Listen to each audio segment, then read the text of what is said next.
Yeah, man, it's going to be a weird world when our kids are our age. It's going to be a weird, weird world. Yes. I mean, I don't even think we could begin to comprehend it. I think we'd be totally guessing. I think there's some shit that's coming around the corner. Do you see that NASA Tom DeLonge thing? Everybody keeps harassing me about the video of the UFO. I'm reading they're putting out more videos all day long. Like, not just one.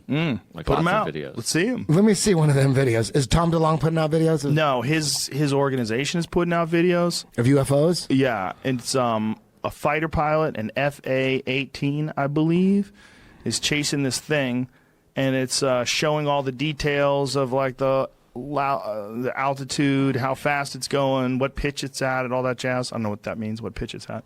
But they're watching this thing. They're trying to figure out what it is. One of the guys is like, it's a drone. It's got to be some kind of a drone. They see something. It turns. And it was going very fast. So basically it's like all the other UFO footage. It's blurry. non-conclusive. Yeah, it's blurry. It's in, like, gun sights or, like, you know, some sort of infrared sight, rather. So you're looking at it through this weird infrared video where it doesn't necessarily look, you know, it's weird. It's weird. You're looking at it, you're like, okay, what am I looking at? I'm looking at a little object. Do you remember that quote? It could be a total bullshit quote from Warren Braun that he said right before he died, that beware of the fake alien invasion. Did he say that? In so many words. I hope he did. I hope he did, and he did it just to fuck with people. See, Maybe. that's it flying around. There's a whole fleet of them. Look at my ASA. Oh my gosh. They're all going against the wind. The wind's 120 knots from the west. The whole thing, dude.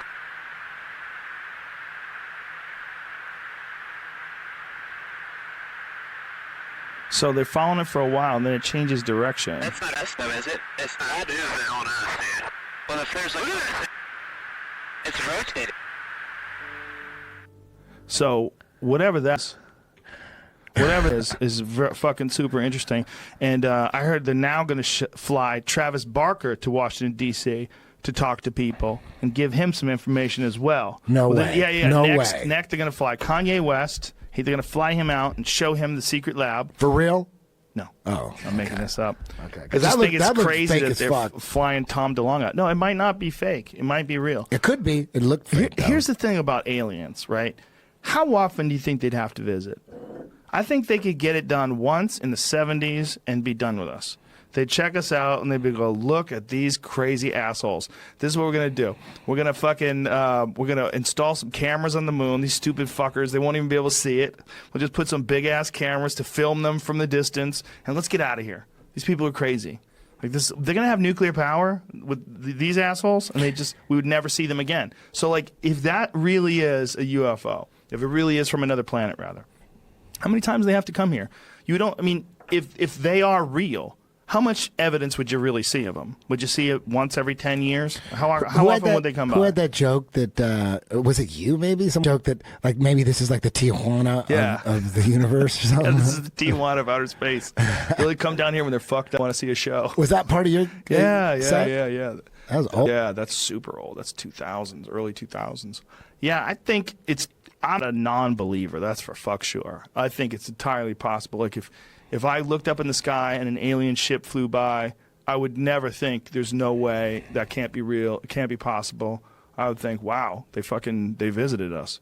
I mean, I'm sure there's something out there that's smart. I'm sure there is. It's a matter of what it would look like, you know? Would it even be in a physical form anymore? I mean, why do we assume that everything has to be in a physical form? What are you looking at? Kendrick Lamar says he saw a UFO, but nobody believes him. The Joe Rogan Experience doesn't always kind of seem like the most boring possible solution is usually the right one. It's like, what's the most boring thing? The most boring thing is nothing's happening, but you're imagining the dog is somehow has a telepathic link to you. Occam's the simplest, but it's also the most boring. Like, you know, these crazy fucking UFOs. I'm sorry if you've talked about this a bunch on the podcast, but the UFOs that we're seeing, that the Navy is releasing these videos of these Tic Tacs zipping around, and it's Navy pilots. It's not the people we interviewed in that show, it's Navy pilots who are like, yeah, I don't know what the fuck this is. And I have great conversations with Uber drivers, and like we were talking about it, and this guy was like, and a lot of them are programmers and shit.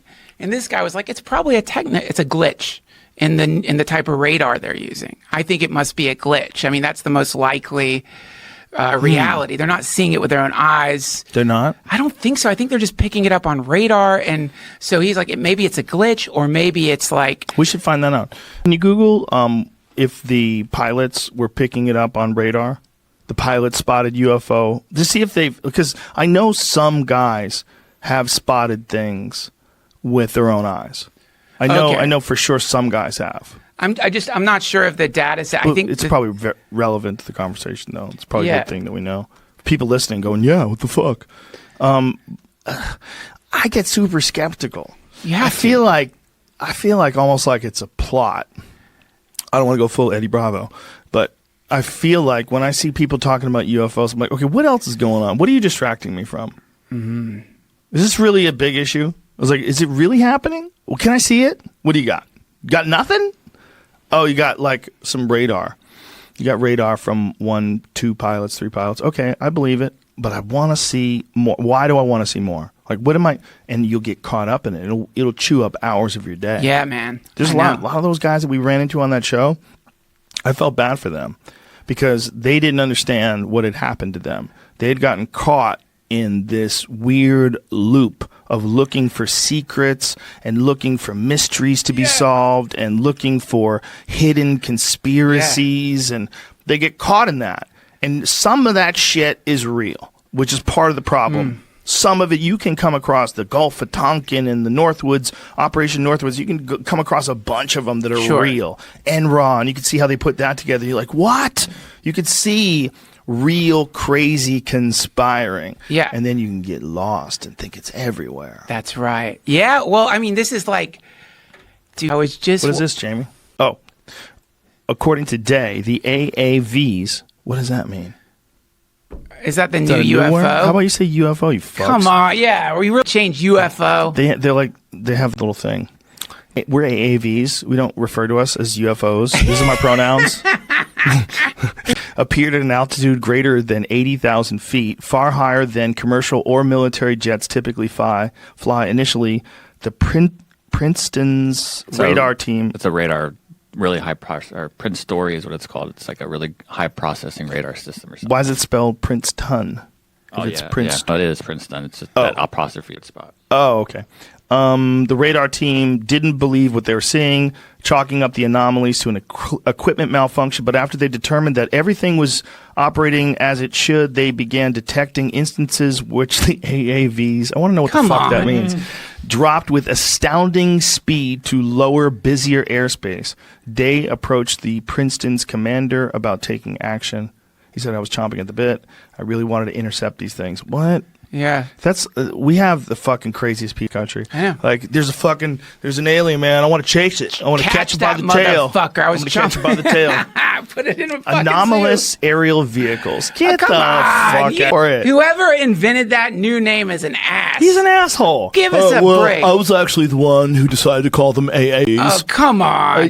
Technically, it's not an unidentified flying object. You're not taking our fucking UFOs, man. I'm gonna fight that. What is it again? What is the exact phrase? Anomalous aerial vehicle. Anomalous aerial vehicle. It's an AAV. You're an asshole. It's anomalous. It's an anomaly. I want to propose a new name for UFOs.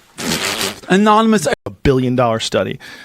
Two fighters were to intercept one of the strange objects. When they first arrived on the scene, the pilots didn't see any flying objects, but they did observe what the lead pilot, Commander David Fravor, later referred to as a disturbance in the ocean. The water was churning with white waves breaking over what looked like a large object just under the surface. Yeah. Then they noticed one of the objects flying about 50 feet above the water. Fravor, the commander of the elite Black Aces Squadron, this is a goddamn Nicolas Cage movie, who is a Top Gun program graduate with more than 16 years of flying experience, described it as about 40 feet long, shaped like a Tic-Tac candy, with no obvious means of propulsion. It's white. It has no wings. It has no rotors. I go, holy shit, what is that? Dude, the guy, whoever the company is that makes Tic Tacs, they were like, yes, all of them Tic Tacs. It's free publicity. Totally. Tic Tac is the one sponsoring this whole deal. You think it is? Yeah, man. People are buying Tic Tacs right now. Listen to this. You just say Tic Tac enough. You're like, you remember those old subliminal things you used to do in movie theaters when you're watching a movie and it would say hungry, eat popcorn. Like every 100th frame they would stick like hungry, eat popcorn. They would put subliminal text on the screen. You'd be like, damn, I want some popcorn. If you just say Tic Tacs, people are buying Tic Tacs right now. Well, we do know that pilot's got great breath, right? I mean, that's a Tic Tac man. If the first time you see a UFO, the first thing that pops into your head is it looks like a mint. That's nuts. There had to be other ways to describe it. He's got stock attacks, bro, for sure. I Googled Tic Tac after he said that because I couldn't remember if they were square or if they were they look like I would expect a good UFO to look like. Yeah. Kind of boring. Yeah. Like super Apple, like if Apple made a UFO. Yeah. It's like a pretty sleek. Yeah. But going into the ocean part, that's the part I like the best because that kind of lines up with hollow Earth theory and maybe they're flying down. In the center of the Earth. Of course, base in the Earth. Why wouldn't you have a base in the ocean? We never go there. Do you ever fly over? I was just in Hawaii. You fly over 5 hours of water. It's just water. Oh, yeah. Well, that's that Strava app thing. I feel like we've talked about literally everything. You know the Strava app? About it. Okay, good. It's great, man. I love that I have to think I'm pretty sure we've talked about this. The heat maps, the Strava heat maps that seem to show people walking under the ocean and stuff. Walking? Yeah. We haven't? No. Oh, so yeah, because Strava, it's like I think it was Strava, right? It was like a way for you to track your steps. And some people apparently were in some bases in the Arctic or in the ocean walking around. And it showed up before they could turn that function off for top secret facilities, like the places they blur out on Google Maps. So do you think there's a military base under the water somewhere where submarines go? God, man, I want to think that, but I'm always... Like in that movie, The Meg? Yeah, I think it's probably a technical error, but fuck, maybe. I mean... I don't know. It's like the implication of these Tic Tacs and all of it, if you really want to the first to me, the most obvious one, minus the churning water evidence, is that it's some kind of equipment malfunction. Well, it's also that they have an unlimited budget for black ops. Yeah. We don't know what that number is. That's right. We don't get to know. Yeah. Right? All that weird shit they do when they're making stealth bombers and all that Area 51 stuff. Yeah. How much money goes to that? What is the number? Let's Google this. How much does the U.S. spend on black ops? I was going to bring this up in the middle of what you guys are talking. There's a program here that was going on. The AATIP, Advanced Aerospace Threat Identification Program, was going on and had a just the AATIP. Yeah. I'm going to fly out of your money, but I'm just going to use the AATIP. $22 million is what their budget was in 2012, and this said that doesn't go on, but apparently it does. Luis Elizondo says it was still operating, and he is part of. So they spent $2 million to see if the UFOs were a threat. A year. Oh, and then there's the To the Stars Academy. Yeah, that's Tom DeLonge stuff. Yeah. So well, some of it's still going on. Listen, I'm fucking rooting for it. I want it to be real. I would love it if it was real. I got home from the Comedy Store at 2, and then I watched some goofy. I've been on this UFO documentary kick. Watching UFO documentaries? Yeah, I told you it was David. I started talking about it. Yeah, we were talking about that. What were you? Did you have something specific that you saw recently? Yeah, the documentary. 2 of them. One of them is Area 51, Bob Lazar, and Area 51 and flying saucers. It's a documentary on this guy who claimed that he worked on these alien ships in Area 51 in the 1980s. That gave me chills. As time's gone on, more of the things that he said have proven to actually be true. Like what? Including an element that he talked about, element 115, I think it was called. Like an organism from space? No, an element, like a man-created element, like this carbon. Right. There's an element that they created that he talked about way before it was ever publicized. And he talked about this thing, and then it turned out to be true. He talked about these, there's these hand monitors that you would put your hand on this thing, and these metal lines would detect the distances in the bones of your fingers the exact distances, and everyone is different. It's like a signature thing. And that they could find out if it was you or not you that was trying to go through. So the way they would scan people, the bioscan, would literally measure the bones in their fingers. And people said that was horseshit. Wild. He talked about this in the 1980s. People said it was horseshit, but then later on turned out, no, they did have that in Los Alamos. They did have that in Area 51, and that this technology was very, very Advanced. very, not just very advanced, but very not. It was not well known at all. Like, very few people did. And this guy who was creator of this documentary, it was very difficult for them to get photos of this hand scanner. But this hand scanner did exist, and existed exactly as this guy described it. In the 80s, I mean, that's super progressive for that time. There's also even for people now. that did approve his top secret clearance to get to this place. They know that he actually worked there. There's people that worked in the same Los Alamos lab with him. They tried to say he never worked there, but his name's on the manifest. It's very strange. It's like they've tried to erase parts of this guy's past because he filmed a bunch of their crafts as they were flying around. Like, he knew what days. This is the thing. That thing right there, you put your hand on that, and it actually measures the distance of the size and length of your bones. That looks like something that's inside of an escape room in L.A. It does. Hilarious. It's so true. But Doesn't it? went into this documentary skeptical. As you should. Yeah, but I'm so done with all those things. But listen to this guy talk for a while. After a while, I was like, what if he's telling the truth? Like, what if he is actually telling the truth? Because if he's actually telling the truth, there is some part of the government that had access, at least in the 1980s, to alien technology.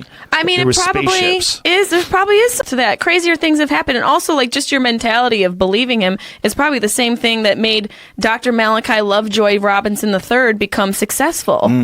Connor? Yeah. I mean, either there's validity of what he's saying in this documentary, which I can't wait to watch, or he's just really great at painting a picture. Some people are so good at convincing you That's true. of truths. True. There's, people with like borderline personality disorder and every sort of spectrum in between there. They become really good manipulators. That is true. However, usually they do that in more than one avenue. Absolutely. And this guy's not doing that. Yeah. So if He's it's just really- a documentary, then Yeah, it hasn't varied his story.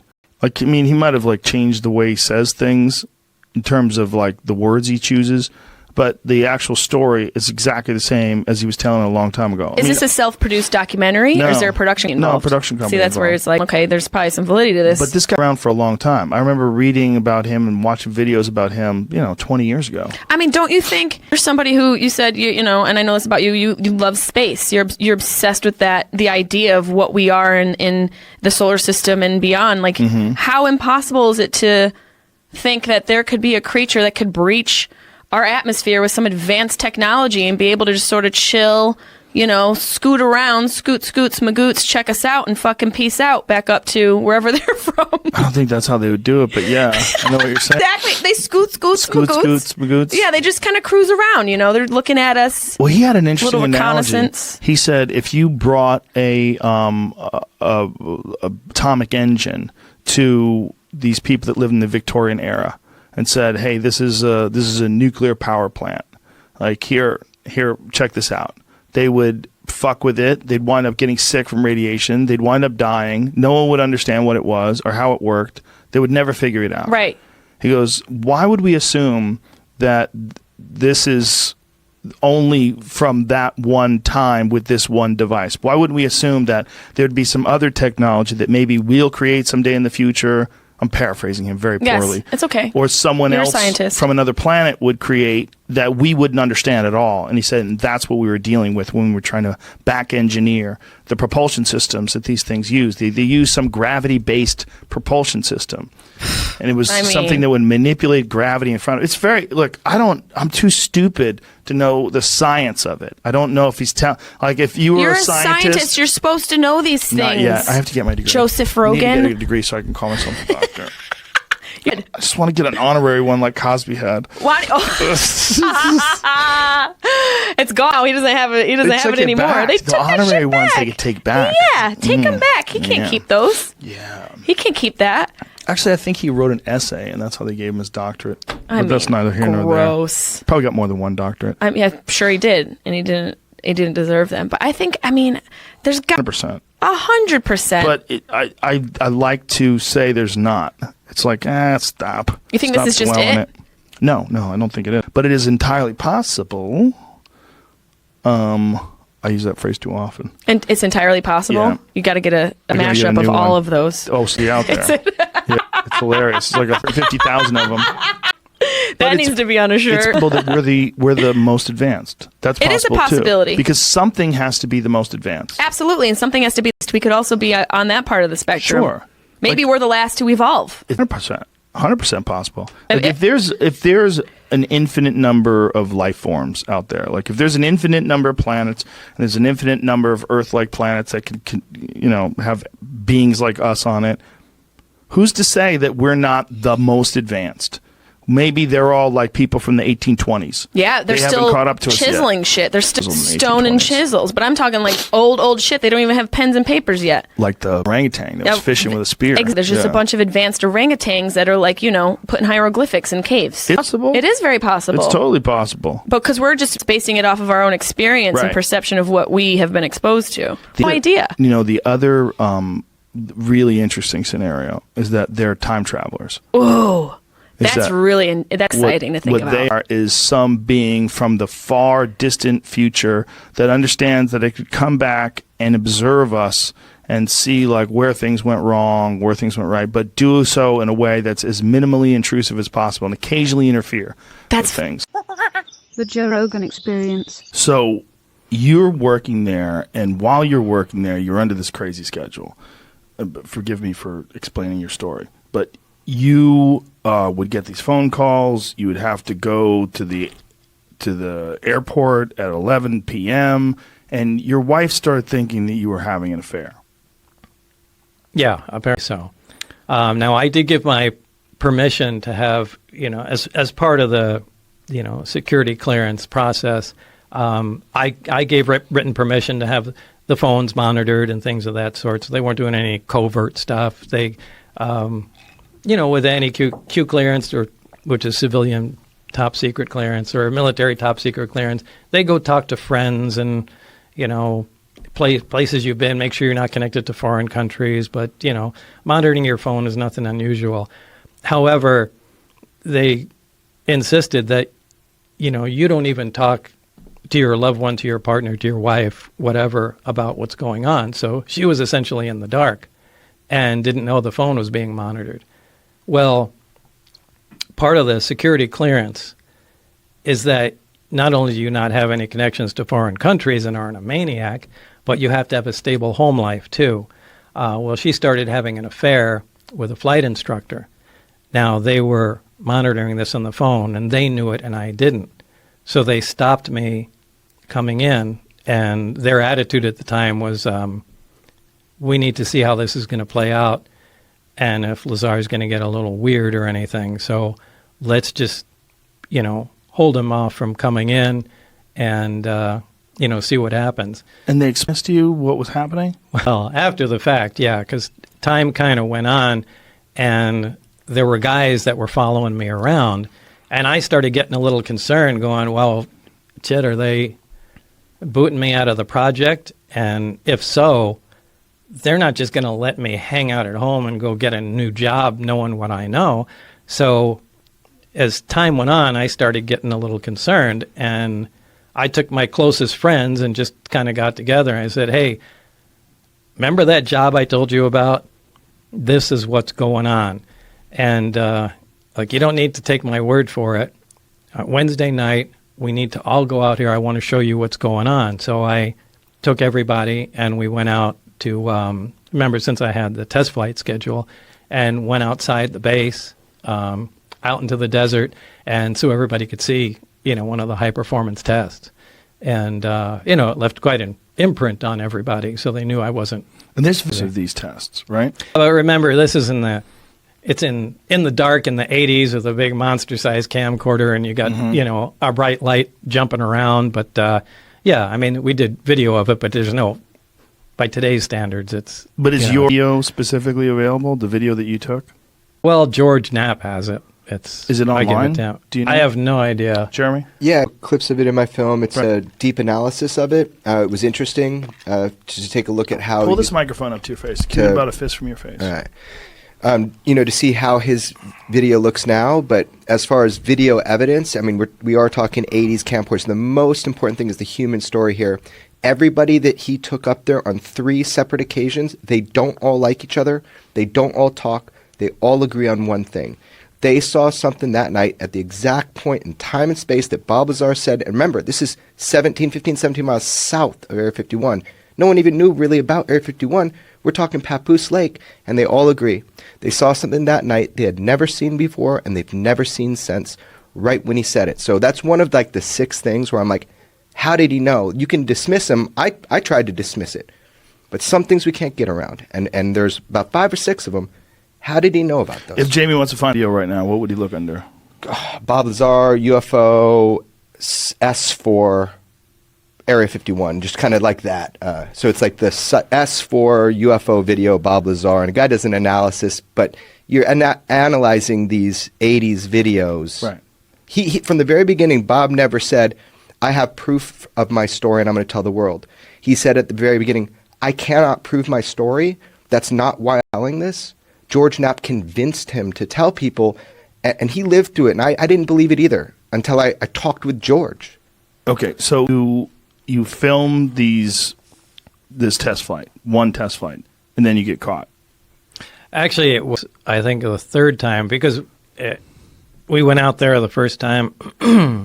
Everybody saw it. Everybody was amazed because it did some radical maneuvers, and everybody had a lot to say about it. Maneuvers that I've seen it doesn't. I don't think there's something we have now that does that.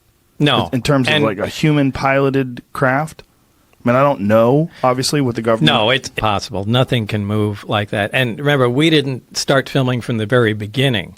We were waiting for something, to happen. The craft took off and then came flying at us, stopped, turned at a right angle, flew back, and then, after it did some, amazing stuff, we like, to get the camera, and then we started filming. So it doesn't have all of it on there; it just has some. The way I describe it to my friends, when they said, "What is it like?" I said, "Take a laser pointer, and then have a wall, and then move it around the wall." Like, how it moves around the wall? It doesn't seem like it has anything to do with inertia or physics, or it's not impeded in any way by the atmosphere. Yeah. That's what it looks like. You're essentially separated from reality, as crazy as that sounds, with being in case its own gravitational envelope. Inertia is not going to affect it. And, this is how some of those recent sightings with Commander David Fravor, I'm sure you've heard of the Tic Tac UFO. I mean, he describes exactly, the thing operates exactly the way I was describing. That's why he was interested to talk to me. But we saw this, and, on the way home, it's like, hey, we got away with it. We should try it again the next test flight date. So this became a thing to do. And I think it was on the 3rd time that we got caught. I mean, we started becoming a little careless. I think we took a motorhome out there. And, it was like the stupidest thing you could possibly imagine. Started tailgating. Yeah, it was ridiculous. And again, you're in your 20s. Yeah. And, what was funny was we went out there, and my friend Gene Huff and I were leaning on the front of a vehicle. And just for some reason, we just started talking shit. Like, well, I hope they realize that, I don't remember what we were saying, but, that it's something about attacking the base or something along those lines and stealing the craft or something like that. Something crazy. And then about 20 feet in front of us, we see a little green light fall on the ground and roll to us. And unto us, now it's pitch black, you can't see your hand in front of your face. There were a bunch of guards standing right out there, and they had a night vision scope where they were like from here to the wall looking at us, listening to us, and the guy dropped it, and the scope rolled over to us, and you could see, we turned the lights on, and all these guys are there. So it was, so incredibly stupid stuff, and got caught, as we should have. So when they catch you and they bring you in, then what happens? Well, I went in for debriefing. The following day, I went to Indian Springs Air Force Base, which is kind of a defunct base that they used to use at the nuclear test site. And this is when they brought out the transcript of the phone call with my wife.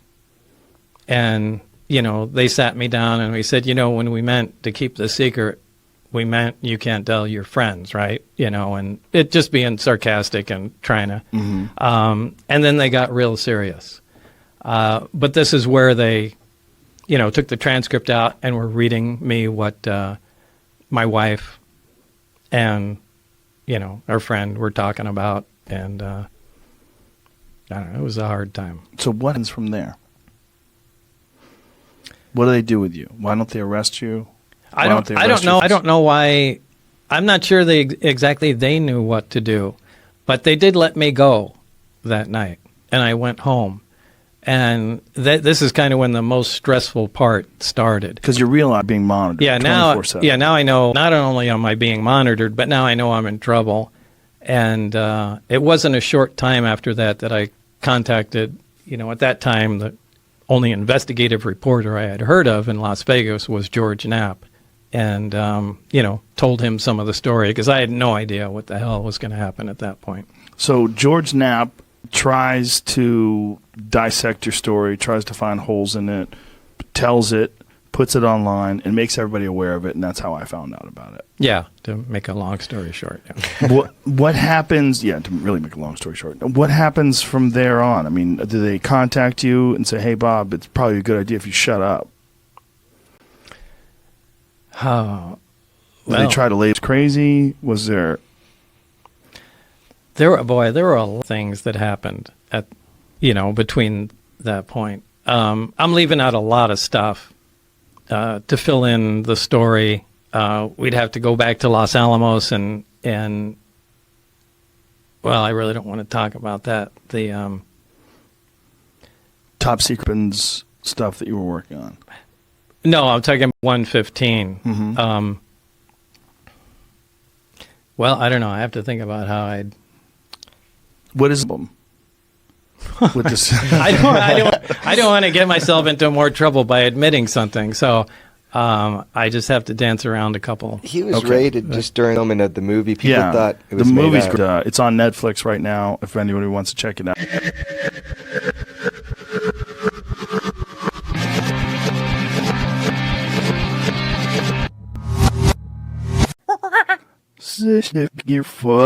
Yeah, man, it's going to be a weird world when our kids are our age. It's going to be a weird, weird world. Yes. I mean, I don't even think we could begin to comprehend it. I think we'd be totally guessing. I think there's some shit that's coming around the corner. Do you see that NASA Tom DeLonge thing? Everybody keeps harassing me about the video of the UFO. I'm reading they're putting out more videos all day long, like not just one.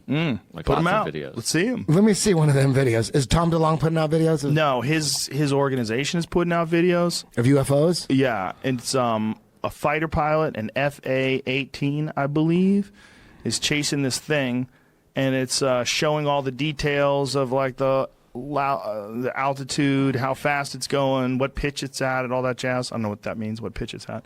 But they're watching this thing. They're trying to figure out what it is. One of the guys is like, it's a drone. It's got to be some kind of a drone. They see something. It turns. And it was going very fast. So basically, it's like all the other UFO footage. It's blurry. non-conclusive. Yeah, it's blurry. It's in like gun sights or like, you know, some sort of infrared sight, rather. So you're looking at it through this weird infrared video where it doesn't necessarily look, you know, it's weird. It's weird. You're looking at it, you're like, okay, what am I looking at? I'm looking at a little object. Do you remember that quote? It could be a total bullshit quote from Warren Braun that he said right before he died that beware of the fake alien invasion. Did he say that? In so many words. I hope he did. I hope he did, and he did it just to fuck with people. See, Maybe. that's it flying around. There's a whole fleet of them. Look at my ASA. Oh my gosh. They're all going against the wind. The wind's 120 knots from the west. The whole thing, dude.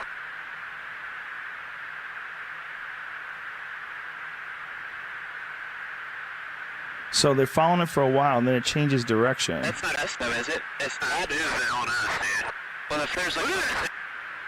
It's rotating. So whatever that's. Whatever it is fucking super interesting. And I heard they're now going to fly Travis Barker to Washington, D.C. to talk to people and give him some information as well. No way. No next, way. Next, they're going to fly Kanye West. They're going to fly him out and show him the secret lab. For real? No. Oh. I'm making this up. Okay. I just think it's that looks crazy fake that as they're fuck. flying Tom DeLonge out. No, it might not be fake. It might be real. It could be. It looked fake. Here's the thing about aliens, right? How often do you think they'd have to visit? I think they could get it done once in the 70s and be done with us. They'd check us out and they'd go, look at these crazy assholes. This is what we're going to do. We're going to we're going to install some cameras on the moon. These stupid fuckers, they won't even be able to see it. We'll just put some big ass cameras to film them from the distance and let's get out of here. These people are crazy.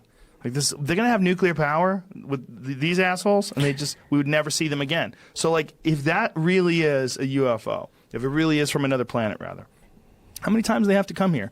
If they are real, how much evidence would you really see of them? Would you see it once every 10 years? How often would they come by? Who had that joke that, was it you maybe? Some joke that, like, maybe this is like the Tijuana of the univeres or something? Yeah, this is the Tijuana of outer space. They'll come down here when they're fucked up, want to see a show. Was that part of your Yeah. That was old. Yeah, that's super old. That's 2000s, early 2000s. Yeah, I think I'm a non-believer. That's for fuck sure. I think it's entirely possible. Like if I looked up in the sky and an alien ship flew by, I would never think there's no way that can't be real. It can't be possible. I would think, wow, they visited us. I mean, I'm sure there's something out there that's smart. I'm sure there is. It's a matter of what it would look like, you know? Would it even be in a physical form anymore? I mean, why do we assume that everything has to be in a physical form? What are you looking at? Kendrick Lamar says he saw a UFO, but nobody believes him. The Joe Rogan Experience. Last time I saw you, I don't think the Pentagon had come out, because it was actually during the pandemic where the Pentagon came out. I don't think we talked about this last time, did we? I don't think so. Where they said they've recovered alien crafts. They said we have recovered crafts that are not from this world. Exactly what they said. Pull up, young. Pull that up. That exact quote from. It's a sketchy. Pentagon. It's Pentagon actually didn't say it. Yeah. There's the guy from Vegas, the guy from Nevada. What is his name? Is he a senator from Nevada? Harry Reid. Harry Reid. Someone that former senator. Pentagon former contractor was the one that said it. Oh, you're thinking of you're thinking of he's got an aerospace business out there that was funded in part by taxpayer money. That it was a sort of a project of Harry Reid's in a sense. I'm struggling to remember the guy's name. I should remember it because we've talked about it. Lear? No. Aerospace buddy of Harry Reid's. Can we Google that? Is that the Skinwalker Ranch guy? No. This is this guy is. They've actually still got a business. He's still developing right now. I think what he's trying to do is develop portable living. Yeah, that is a Skinwalker Ranch guy. That is right. Yeah, okay, sure. that is the guy. Yeah. Okay. Yeah. I know who you're talking about. Yeah. The name's on the tip of my tongue. I know. But if he's the one who said it, then it doesn't come from the government. They the ATIP, which is that Advanced Aeronautical Threat Identification Program. Mm-hmm. I mean, I think the most interesting thing that the government has come out and said is that yes, we did have an operation within the Pentagon, an office within the Pentagon. I've taught that was there to identify unidentified threats. Mm-hmm. Right, so we get something up in the air and we can't identify it. It's like the Tic Tac sightings by David Fravor. Yeah, and those guys. So David Fravor, for anybody who's in this, please listen to him on the Lex Friedman podcast, because I had him on, but I had him on with Jeremy Corbell, who's the documentarian behind that Bob Lazar movie, and by himself, Fravor and Lex, they get deep into the technical specifications of their aircraft and why he believes that no known aircraft could have ever operated the way it is, and also how it was blocking their tracking devices, which is technically it's an act of war, but also it showed that it was aware of them. Yeah, he's very credible. I mean, he's extremely credible. He's a good guy. I've talked to him a handful of times. I've sat and reviewed the gun camera footage with him as he's walked through it. Very credible, right? So that was a perfect example of why they had set up ATIP, right, within the Pentagon. Apparently not funded anymore as an operating office. Because they probably got some new shit to tell you about. Yeah, because exactly. that one got out there. Got to close it down. That's in the New York Times that's already. What you do. That is what they do, right? Yeah. Well, I mean, or you reallocate the. It's all in the budgets, which is again kind of why we do this show for Science Channel called Black Files, because we're chasing the budgets. Finally, right? Jesus Christ! I know. We're I got like 2 other promo I haven't even touched yet. So I can help. People are thinking, wow, he's really slow this time. But yeah, if you follow the money, it's like an investigation, right? If not so much follow the money, but if you start pulling on those threads around budgets, or it's like with investigation and asset tracing, getting bank records is absolutely key if you can, legally get them during the course of an investigation. But with military operations, oftentimes those budgets for the most interesting projects and operational elements get buried into something else. Right? That's just the way it works, right? And so that's where you can maintain secrecy. But that's it's so it's an exercise, and we don't obviously with Black Files we don't identify anything that's currently classified because we'd all end up in the who's gal. But we're looking at some pretty interesting things, and it speaks to where programs are going currently, right? You look at some things in the recent past and you say, okay, this is where this new development is heading. And it's an interesting conversation too, because for people that don't like secrecy and they don't think we should have secrecy, for national security and for the development of things, like the stealth bomb or like a lot of other things that show that we have military superiority over our enemies, it's important to have secrecy. Oh, yeah, absolutely. You can't function as a secure and safe and lasting republic without it, right? There's just no way. Now, people will say, "Oh, we should have transparency around everything." No, you got to draw the line. You got to you want to not overdo it, right? So you want to. That's where I was going to get to, right? But the overdo it part. But you've got to have the ability to protect sources and methods. You've got to have a sort of a need to know policy around certain things, right, within national security concerns and the intelligence community. But yeah, again, it can be used as a weapon. You can overdo it. But if you don't have security, you don't have the Manhattan Project. Right. No, absolutely. Yeah. We don't. I mean, you don't have many things. That you think about keep us safe. You think about. China. Look at this. Now I'm deep into the show, and I'm just now bashing China for their theft of economic intelligence. But you look at the effort that they make in terms of stealing our intellectual property and research and development. Right? I mean, the idea that you don't protect your most critical information, whether it's operationally important or whether it's just again R&D for development of materials, and that speaks to the strength of your economy and. So yes, certain things have to be kept secret.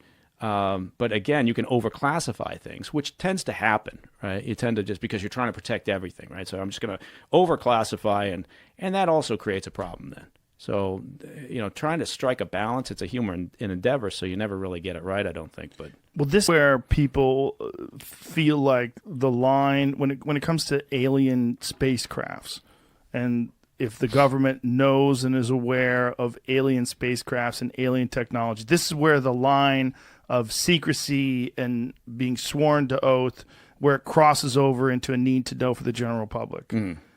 Bob Lazar's story, the story about him working for S4, he was a physicist for Los Alamos Labs. That's been proven. He was on the employee list there. He also was listed in a newspaper article when he put a jet engine in a Honda. That he was a physicist at Los Alamos Labs, and he was a propulsion expert. Says he worked for Area S4, and says he was hired to back engineer UFOs, and says they never could figure out how these things worked, and that they were never going to because they really couldn't, because they were trying to keep everything secret.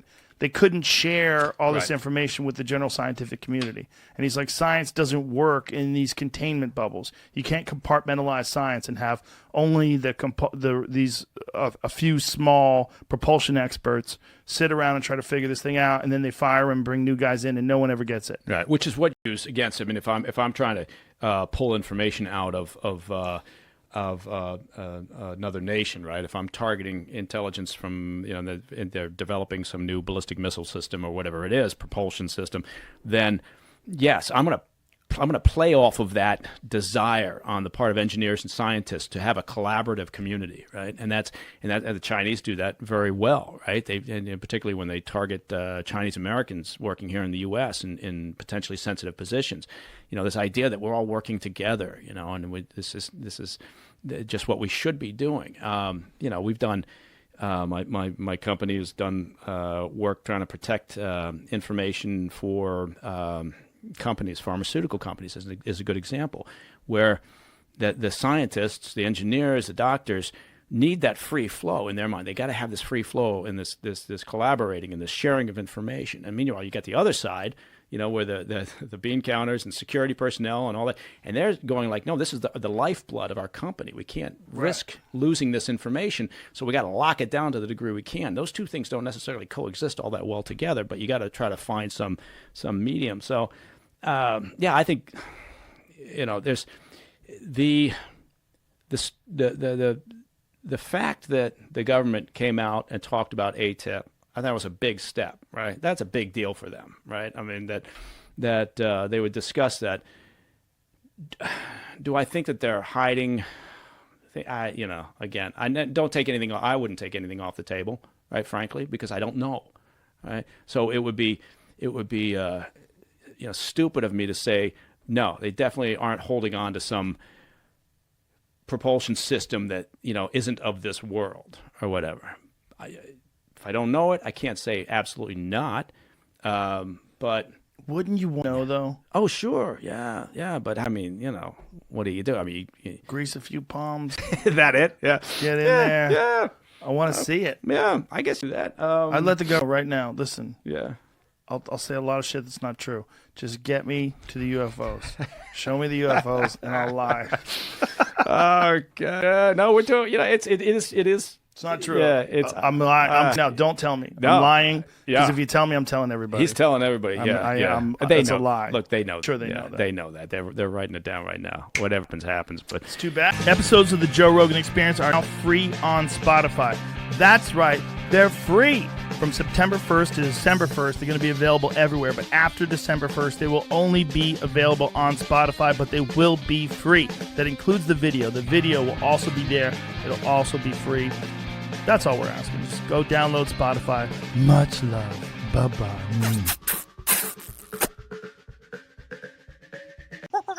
The Joe Rogan Experience. Well, soon we're going to have war in space, Rory. I don't know if you've been paying attention to the news. Some because of Elon Air Musk. Force guy was saying that we have to prepare for the possibility of war in space. That this is inevitable possibility, probably with drones. Well, let me ask you this: What was your take on that UFO thing? What is this, Jimmy? Space. This was a UK ad for a beer. It's all these astronauts in space. Looks They're like, in space drinking beer. It's like Armageddon. Wait, there's kinda. British astronauts? I had no. Belong beer. Wow. Belong beer. Yeah. Wow. That's cool. British astronauts. Remember that UFO thing that happened like 2 months ago? And, Which one? And they released, like, the government was like, we have no idea what this object is, and you heard the pilot in the air, like, what the fuck is that? Da, da, da. I don't feel like I've like seen came that. across Yeah, that. remember, like they're like the UFOs. It happened right after Tom DeLonge was on here. Oh, like did we watch it? Did we watch the And like video? the government literally confirmed that what it is, and it's a UFO, and it's doing things in the, and then everyone just stopped talking about it. But wait a minute. Like, but that could be. I don't believe these things enough. I barely pay attention. They come But my it was- way, and this I shut was them on off. like real sites. Right. But what is the video? Can we see the video again? There it is. Let me see it again.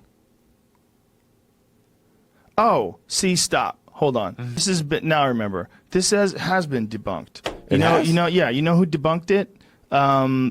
What's his face?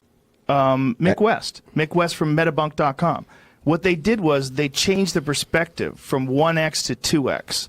So when you're looking at something zoomed in, things move faster. Your sight picture is much quicker. When you're at normal, your sight picture is slower. So like as you zoom in, everything looks faster. Yeah. So when the thing moved out of frame so fast, it was because it had been zoomed in on, not because it took off at some insane rate of speed. In other words, the pilot was just fucking with the government? No, they didn't know any better. When whoever released the video didn't look at it. These Metabunk guys looked at the video, and you can see all the numbers on the screen. Right. When you look at the video, you see like what his perspective is, X1, funny. X2, and he points out that look here, it goes to X2, and then it just moves out of frame. It's not even that it took off. You're snapping in on it. You're looking at it from a totally different perspective. Yeah. Now you're looking at it from a zoomed-in perspective. That's interesting. Yeah, right. See if you can find it. That's Mick so West. I found his written. It's got a bunch of pictures. My dream was that we were aliens, and their goal was they needed plastic. He's got a bunch of photos in it. See if you can find the photos. He points them out. That's what I was hoping. They were going to go like, our planet needs plastic. Do you have any? We'd be like, we have like so much. Yeah, in the ocean. You can just take it all. You know, and then they just cleaned it all up and things got better. Like they went to the Pacific garbage patch and just were like, and then they left. Yeah. Pacific garbage patch keeps me up There's at night. a kid who's got a solution to that. Like what a is young man who figured out a solution. God damn it! I'm supposed to be in contact with that fellow. Now I'd be curious to know what that solution is. Some sort of a machine that like skims the ocean for plastic, and it collects all the plastic. Huh? Yeah, and I don't know what it's powered by. I want to say it's powered. It's a solar powered thing. That was the concept behind it. Like a Roomba. Dutch students' giant ocean cleanup machine is going into production. Wow. Inventor says the technology will solve the marine plastic crisis, but some scientists are skeptical, as they should be. They're science. Boy on slot. Look at how much it's growing. That's right. I was connecting them through how much it's email. growing by. Let me write it down. 8 million tons a year. That's insane. How do you spell his last name? SLAT. Plastic is growing. Yeah, well, 8 million. We tons never a year. thought about. We thought once we throw it away, oh, it's thrown away. They've got it. No, shit falls off. There's fucking dumps. They leave it sitting there. Yeah, Birds fly to the dump. They pick it up. They fly away with it. They don't know what it is. The crazy is how like the ocean currents all lead to one place. You know, weird, right? It's so weird. It's weird that you could see it all swirling. Yeah, together. and it's like the size of Texas. I think they said. And they say it breaks down all of that particles, or all the rather plastic, into these weird little particles. Yeah, and that's why they're fish out with stomachs full of plastic. You fish out with it, and more birds. Birds are dying, and they're feeding it to their kids, and they find babies in the nest that have these plastic caps filled in their stomach. It's really horrible. Horrible. Have you seen that? There's the balloon. To the stars. Party balloon. That's what they saw. Oh yeah. Is that really what they saw? That's what this says. Stop it's on his website. Well, it might be that. You're saying they were tracking a party balloon in an F-16? Is that what it's supposed to be saying? Yeah, that the it was in an explanation I had F-16? on the other website said that exactly what you were describing as I was reading it. Like the camera angles were off, and you can follow the angle with the clouds moving with the balloon. Well, if you zoom in on something, that's what happens. I mean, if you've ever looked through a binocular, if you're trying to hold a binocular, the more powerful the binoculars are, the more like the picture at the end seems shaky. Yeah, it's same as you zoom in on your phone. If we take a picture, same thing. It's not an optical zoom; it's a digital zoom. Exactly. Yeah. So that was the explanation for the bizarre behavior of that object. Apparently, it was that is just so funny to me that it was a party balloon. What's that, Jamie? There's another one too that was this was the day before he posted, which a second video similarly. I don't know if this was the one that everyone was talking Dude, nobody wants UFOs to be real than me. That's why I was asking you about it. Nobody. But I'm also I don't buy a lot of the thinking that goes behind these things, because people just want to think that it's real. They want to think it's real so bad that they're not looking at it completely objectively. If it is real, we got to know for sure, and there's no way you know for sure this way. This just doesn't seem like we know for sure. This seems more like what he's saying is correct. If you see the perspective shift, and you see the way the moves shift. But this is what we were talking about earlier about like the government and conspiracy. Like that's a perfect example. The government's like, we have no idea what this is, and we're confirming it was a UFO. And then guys who aren't in the government are like, yeah, it's a fucking balloon, dude. Jamie, scroll back down. What does it say there? This little animation. It says the flare around the much closer engines rotate independently of the rotation of the plane. What does that mean? I'm not sure I get this. I think we're halfway in the middle of this picture of the problem. They're explaining something in a long, infrared. drawn out. Yeah. See, there's a lot to be horseshit, and people see the video footage and they think, "Oh my God, it's a UFO." Oh no, it turns out it's a oil thing that's on fire in the distance.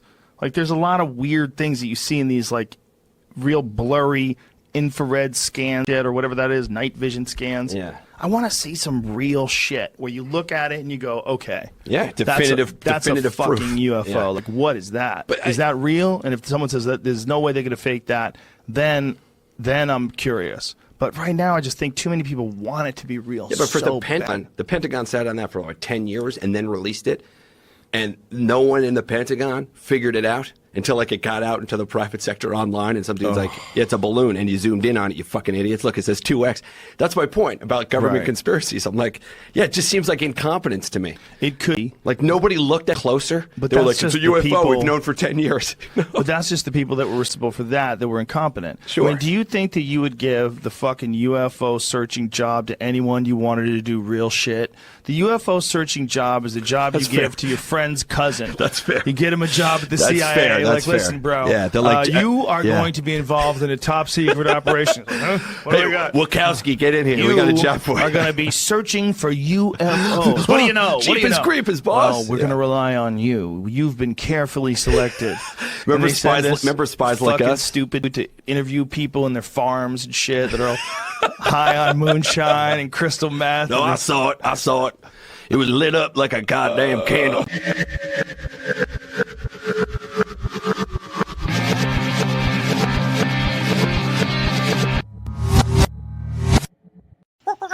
The Joe Rogan Experience. So, what year was your incident? And you have a very, very famous incident that's corroborated by actual evidence, which is one of the rare ones.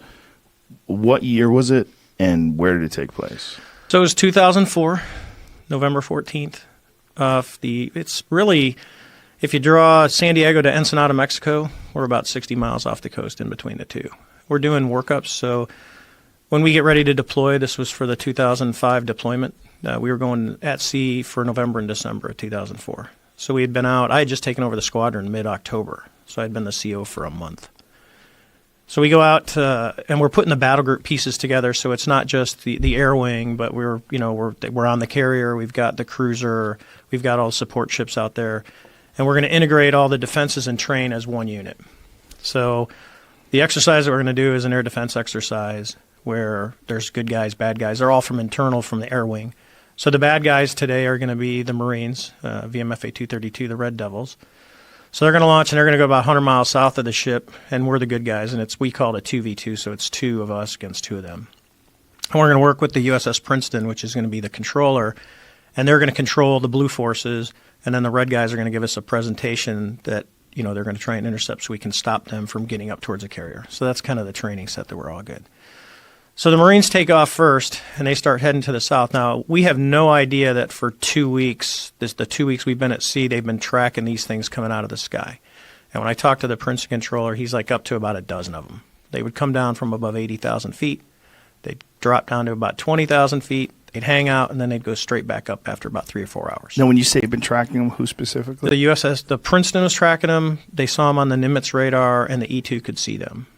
Because they're out there, that radar's on all the time. And the Spy 1 system on an Aegis cruiser is, the state-of-the-art. It's probably one of the most sophisticated systems in the world. So tell me, when something like this happens and there is some unexplained phenomenon, what do they do? In this case, if we were in a threat environment, they would tell us. But we're off the coast of San Diego. It doesn't come to the air wing. So we have no idea that these things are out there at all. So they observe these things, and they never bother telling any of you guys? That's correct.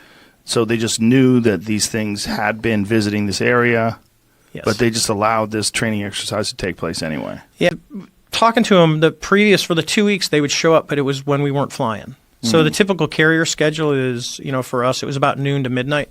It's a 12-hour day. There's reasons for that. It can go a lot longer. But for training, we just do the 12-hour day thing. And it's cyclic ops, so you got guys taking off and landing periodically. So we were on one of the first goes. It's noon, 1 o'clock, somewhere around there, and we take off. The Marines take off first, and my buddy Cheeks, who's the CO of the Marine Squadron, he was leading the Red Air. when he launched off the carrier first, they called him up and said, "Hey, what do you got on board?" Well, the original legacy F-18s don't have as much gas as the Super Hornets. Super Hornet's about 30% bigger. So they start talking to him about fuel, and based on how long we're going to be airborne and everything else, they go, "Hey, why don't you just go ahead and proceed to your cap point?" Because we had just taken off. And that's when the controller had come up and said, "Hey," I forget our call sign. It's probably like dealer is usually what we went. So it'd be like dealer 11. This is Princeton Control. What do you got? Say your loadout. And I kind of chuckled. I said, "Well, I got a CATM 9, which is basically just a blue metal tube with a seeker head for an AIM-9 IR missile. It's a training. It doesn't come off the airplane. You can beat it with a sledgehammer. That's the only way you're going to get it off, or you got to unlock the lugs with a key." So I'm like kind of chuckling. He goes, "Well, hey, we're going to cancel the training." So we're like, "Okay." He says, "We got real world vector, and they're going to send us out to the west." So picture if it's, if you got a clock, the Nimitz is in the middle. We're a little bit south of that, about 40 miles south, and then the Marines are about 100 miles south of the ship, about 60 miles between the two of us. So as this is all happening, my wingman is joining up, and these are F-18Fs, so there's 2 people in each jet. So it's me and my Wizzo, which is weapon systems operator, and I've got the other pilot and the weapon systems operator in the other jet. So they tell us all this, hey, we're going to real world vector, and they send us out 270 about 60 miles away from where we're going. So now we're going out even further out to sea. We have no idea what we're intercepting, and this is when the controller starts talking to us. He says, "Hey, sir, we've seen these objects. For 2 weeks, they've been coming down," and he's giving us the whole story. He says, "We need you to go investigate. We want to know what these are." But they're asking to investigate in a jet that's unarmed. That's cool. And there's reasons for that we don't fly. We typically don't fly with live ordnance unless we're actually going into like a combat zone or we're on a training range and we're going to shoot something. And the reason is you can go through history of the Navy or Air Force. If you put live missiles on airplanes and then you start doing training where you're squeezing the trigger, someone always messes the switchology up and someone gets shot down. It's happened multiple times. So we don't do it. There's times that we do, but it's rare. So we start flying out to the west. Now I want you to think, because the other pilot has when you talk to, it's out there, it was a female. When you talk to her, here's the kind of goes through the mindset of, hey, we're off the coast of Mexico, real world vector. We have no idea what we're going to look at. Probably drug runner, because you get the drug runners coming up the coast. So we're like, okay. So we drive out, and they're calling down ranges. So they're telling us, hey, it's 270 at 30 miles at 20,000 feet. And it's, and then you just count down the ranges. And we're talking back and forth the whole time. So they got to a point where they say, hey, merge plot, which means radars have resolution cells, range and azimuth of what the radar can actually see. Once you're inside that box, you can't tell the difference between me and the object I'm going at. We're just become one big blob. So they call merge plot. And so the other jet is on my left-hand side. And I'm going to go to a clock code to make it simple. So the object we're going to end up looking for is right in the middle of the clock. And we are at the 6 o'clock position. And my wingman is off to my left side. So she's further down with her Wizzo. So as we're looking around, we look to the right, and there's yesterday was a perfect example out here. The water is perfectly calm, no white caps. I mean, it's literally a perfect San Diego, California day. And we see whitewater, something like if you see a seamount, rock underwater when you're standing on the shore and the waves are breaking over it and you're like, what is that? It's usually because there's a rock under the water. So it looks like that, but it's about the size of a 737. It actually kind of has a shape of like a cross, and it's pointing to the east. So you've got the long part going east-west, and you got a couple of things going north and south. So as we're looking at it, because that kind of draws our eyes, we're like, oh, that's kind of odd. We look down, and the Wizzo in the other airplane comes up and says, hey, skipper, do you? And that's about what he gets out of his mouth. And I'm kind of looking at the same thing. I go, dude, do you see that? What is that thing? And what we see is this white tic-tac looking object just above the surface of the water, pointing north-south, and it's going north-south, east-west. It's just radically moving forward, back, left, right at will. And it's moving around the disturbance, the white water that we see. How big is this thing? Over time, it's about 40 feet long. And the way I estimate that is, I got a lot of time fighting other airplanes, so it's about the size of a Hornet, fuselage. So that's why you say 40 feet. And this thing's just going left. So the first thing you see when you look down, you go, and this is with our eyes, it's not sensors, right? So we're looking down at this thing, and first thing you think is helicopter, right? Helicopters typically stay below 200 feet when we're out there, and they're just driving around. We're pretty far away from the ship for a helicopter for one of ours.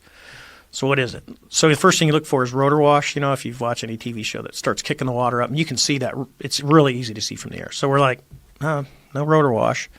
Matter of fact, don't see any rotors. Don't see any tail rotor. Don't see any, the main rotors. We're like, that's kind of weird. So as we're driving around, we're looking at this thing. We get to about the 9 o'clock position. How far away are you from this thing? I'm at 20,000 feet, and it's right down on the surface, right off our right side. So I'm probably maybe a couple miles lateral and 20,000 feet, and we're just watching it move around. And so it's very small eyes. Not overly small. I mean, an airplane down that low, it's 40 feet. You can see pretty well. It was pretty clear. So I'm like, okay. So I said, I'm gonna go check it out. That's what we're trained to do. The other pilot says, hey, I'm gonna stay up here. And I'm like, that's perfect. So now we'll get some separation. We'll get it from different views. And the other airplane will kind of have a God's eye view of everything that's going on as I go down and check this thing out. So I start driving around, and it's still doing its forward, back, left, right. It's still pointing north-south. We get to about the 12 o'clock position. I'm just in a nice, easy descent. And a reason, because I've been asked, could you go more aggressive? You can, but when you're out over water, the water looks the same at 20,000 feet as it does at 2,000 feet. You don't, so you can easily put yourself in a non-recoverable position if you're not paying attention and you go into the water. So I got this nice, easy descent. I get to about 12 o'clock, and as I'm coming down, I could guess probably about, 18,000 feet now, a couple thousand feet below the other airplane. The tic-tac just kind of rapidly goes boop and turns, so now it's kind of pointing east-west, and now it mirrors us. So it's above the surface, we're up high, we're coming down, it starts coming up. I'm like, well, this is getting interesting. So we kind of drive all the way around a circle, I'm descending, it's coming up, and I get over to about the 8 o'clock position on the clock, and it's over at about the 2 o'clock position. Well, the quickest way, as we know as kids, to get someone, you can keep going around the circle, nothing's going to happen. You cut across the circle. So I'm about, probably 2,000 to 3,000 feet above it, and I just kind of drop my nose aggressively, and I cut across the circle, and it's coming this way. It's because I'm trying to fly to where it's going to be, because I want to join on it. I want to see how close I can get to it. Right. And as I'm pulling up, it's kind of starting to cross my nose, and it starts to accelerate, and within about less than a second, as I start to pull nose onto it and it crosses right in front of me, it just goes poof and it's gone. So I call the other airplane and I said, hey, do you guys see that thing? And they're like, sir, it's gone. We don't see it at all. So I'm like, okay, that's kind of weird. So we don't see it. We're looking. At the same time, I say, hey, let's turn around and let's go back to see what was in the water. Was there something there? So we turn around. We're right there. We haven't gone anywhere. It's gone. Water's perfectly, there's no white water, nothing. It's just blue. We're like, okay. So we turn back around. Now we're heading back out towards the east. And I tell the controller, I said, I first said, I'm kind of weirded out. And I told my backseater that. And we start heading back. And the controller on the Princeton comes up and he says, sir, you're not going to believe this, but that thing is back at your cap point. That was our original point where we were going to hold 40 miles south of the ship. So this thing has went from wherever we were at to about 60 miles in, maybe 30, 40 seconds. It's already over there. And they didn't track it. It just appeared. It shows back up on their radar and they go, it's here. So we're like, okay. So we fly back. We don't see it. We don't see it on our radar. We don't see it on any of our sensors. We do like 2 runs and we come back to the ship and land. So as we're in we call it the PR shop. We're taking off our flight gear. One of my crews is getting ready to go out, and I think they were going to be on a tanker mission, but they had a targeting pod on board. So they launch off, and we're telling them about this before, and the backseater, Chad, says he's really determined he's going to find this thing. So he tells the pilot, hey, we're going to find this thing. So they're just out driving around, and in the back seat of a Super Hornet, there's no stick, but there's side stick controllers, and they're to control the sensors, because that's what the weapon systems guys do. And they can change displays really fast by just hitting a button, and it'll flip from the radar to the targeting pod. And the way the system actually works is when you see something on the radar and you designate it as your primary target, all the other sensors will look at that point. So everything is kind of synced together. So he picks up a hit on his radar, and he goes to lock it up, because I watched all the tapes. He goes to lock it up, and immediately the radar can tell, it gets signals back that it's being jammed. And technically jamming is an act of war. It starts jamming the radar, goes into a jam extrapolate, a bunch of stuff happens on the scope. Well, he's smart enough to castle to his targeting pod, and he takes a passive track, and that's the video that you see of the Tic Tac where it's just sitting in the middle of the screen real quiet. So he does that, and he goes through. If you watch the video, if we had it, I'd go through it with you. But they go through all the different modes. So he goes, it's an IR and an EO. EO is TV. It's black and white TV camera. We can get the video right online. Mm-hmm. Yeah, let's get the video, Jamie. Where would you? Can't show it to anybody. We can't show it on YouTube, but you can see it, and people will be able to go to it. You know what we'll do? Go to the video, and we'll tell people when we're starting, and we'll tell people what the title of the video that you get to is, and they can sync it up themselves if they're watching it. It's publicly owned. Sorry. Yeah. It's publicly owned. It's American government released Right. it. So it is actually something in the public domain. So you think we could play it on YouTube, get pulled? Yeah. 100%. You think so, Jamie? It's a government. Those things, yes, we should be able to, but sometimes those things get messy. So Let's take a chance. Okay, let's take a chance with this one. Okay. I know if you find a New York Times article, there's a link to it. It's a Pentagon release. YouTube is crazy with copyright stuff, and we've always been like 2 steps away from getting pulled off of YouTube completely. It's a real disaster. I understand from their perspective. There's a lot of legal issues they have to deal with, but I have it on a private server. I could maybe send Jamie. The issue, I believe, though, is the actual copyright of the video itself. Oh, it's a Pentagon released public domain. And the Pentagon's going to come after us. I don't think so. I don't think so either. Did you find it? Yeah, I want to find a good version of the video that doesn't have somebody Jeremy, else's do you know? copyright. Yeah, I've got a watermark version. Let me just look it up and this send one it to has you. tons of Jeremy will watermarks get all it over to us. I have to figure out how to send it to you right here. Give me a second. Do you have? Could you airdrop it? Yeah, but Do I you got have it on copy of a page. I got it on a page, private page. I can send Jamie. Oh yeah, okay. Do you have Jamie info? No. Yeah, Send it. I'll write it down. Okay, I'll figure it Or out. you can what send guys it to me, and I'll send it to him. Okay, that's pretty easy. Sorry to disrupt the momentum. No, you're good. But I think it's probably important to be able to have this the video itself, so you could just talk about it. And we're about to yank it up here. Okay, Jamie wrote it down for you. There you thanks. Give me a second to get it out. Okay. And for people who don't know, Jeremy also produced Bob Lazar, Area 51, and Flying Saucers, and he was in here when we had Bob Lazar in, talk about Bob's experience, and Jesus, if that wasn't a game changer for me and for a lot of other people. This is a subject that it's so easy to mock. You know, this is why I think it's so important that we talk to people like you, because, like I said, just your average, everyday UFO crackpot, they believe everything and anything. Had you ever had any UFO experiences before this?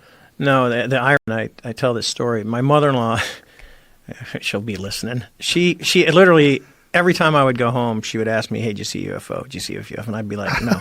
And when I first started dating my wife, she was a big National Enquirer. She had all the supermarket tabloids, and I would always just feed her crap for it. So this happens, and I never say a word.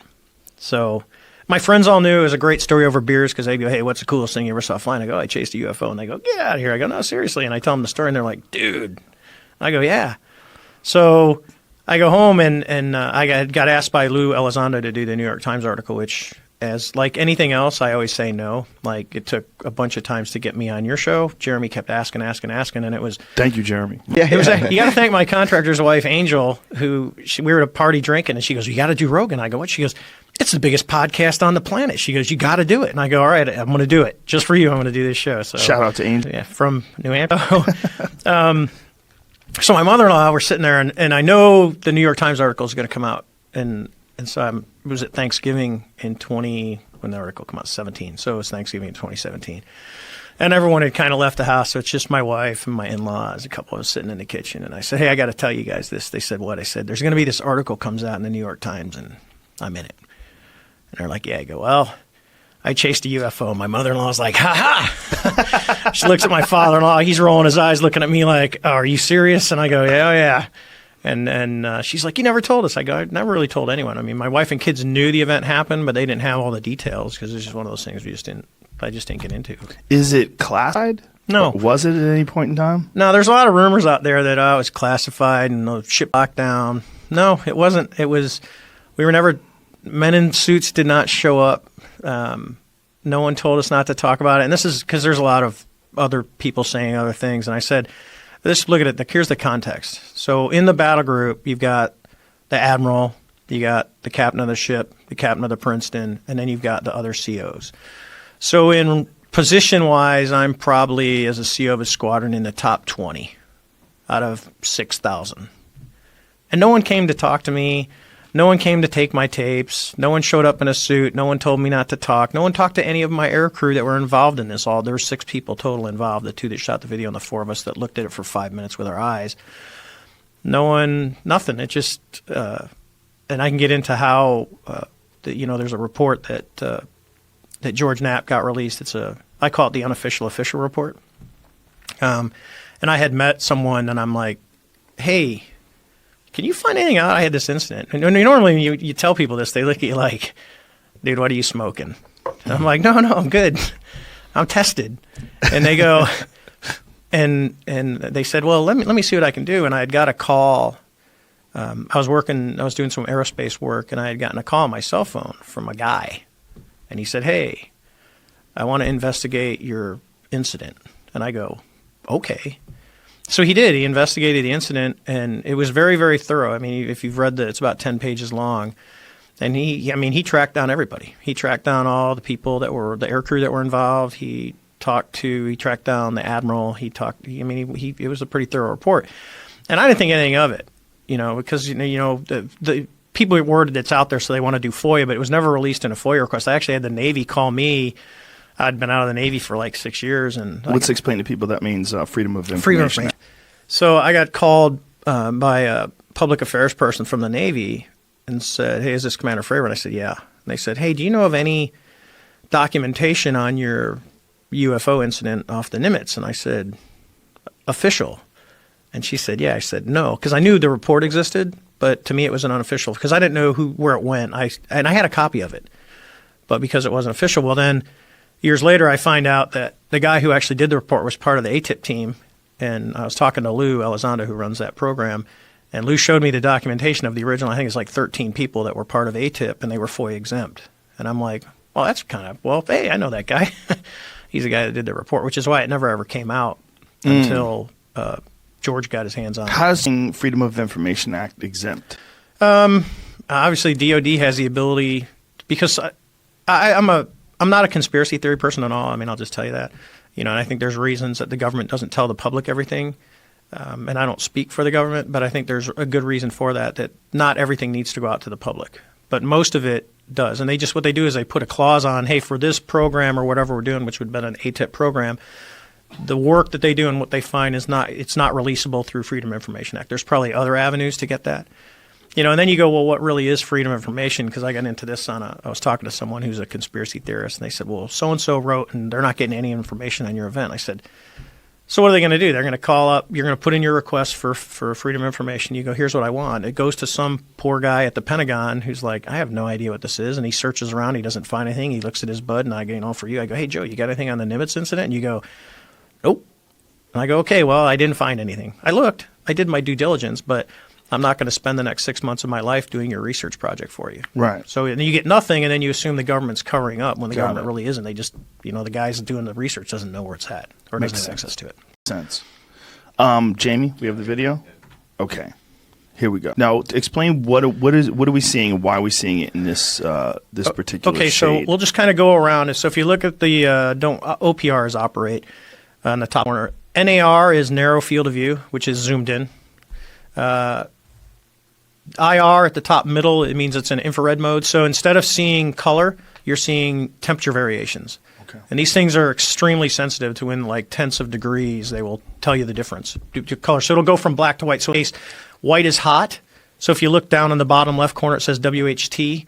That's white. It means white is hot. So the object that you're looking at is hotter than the sky around it.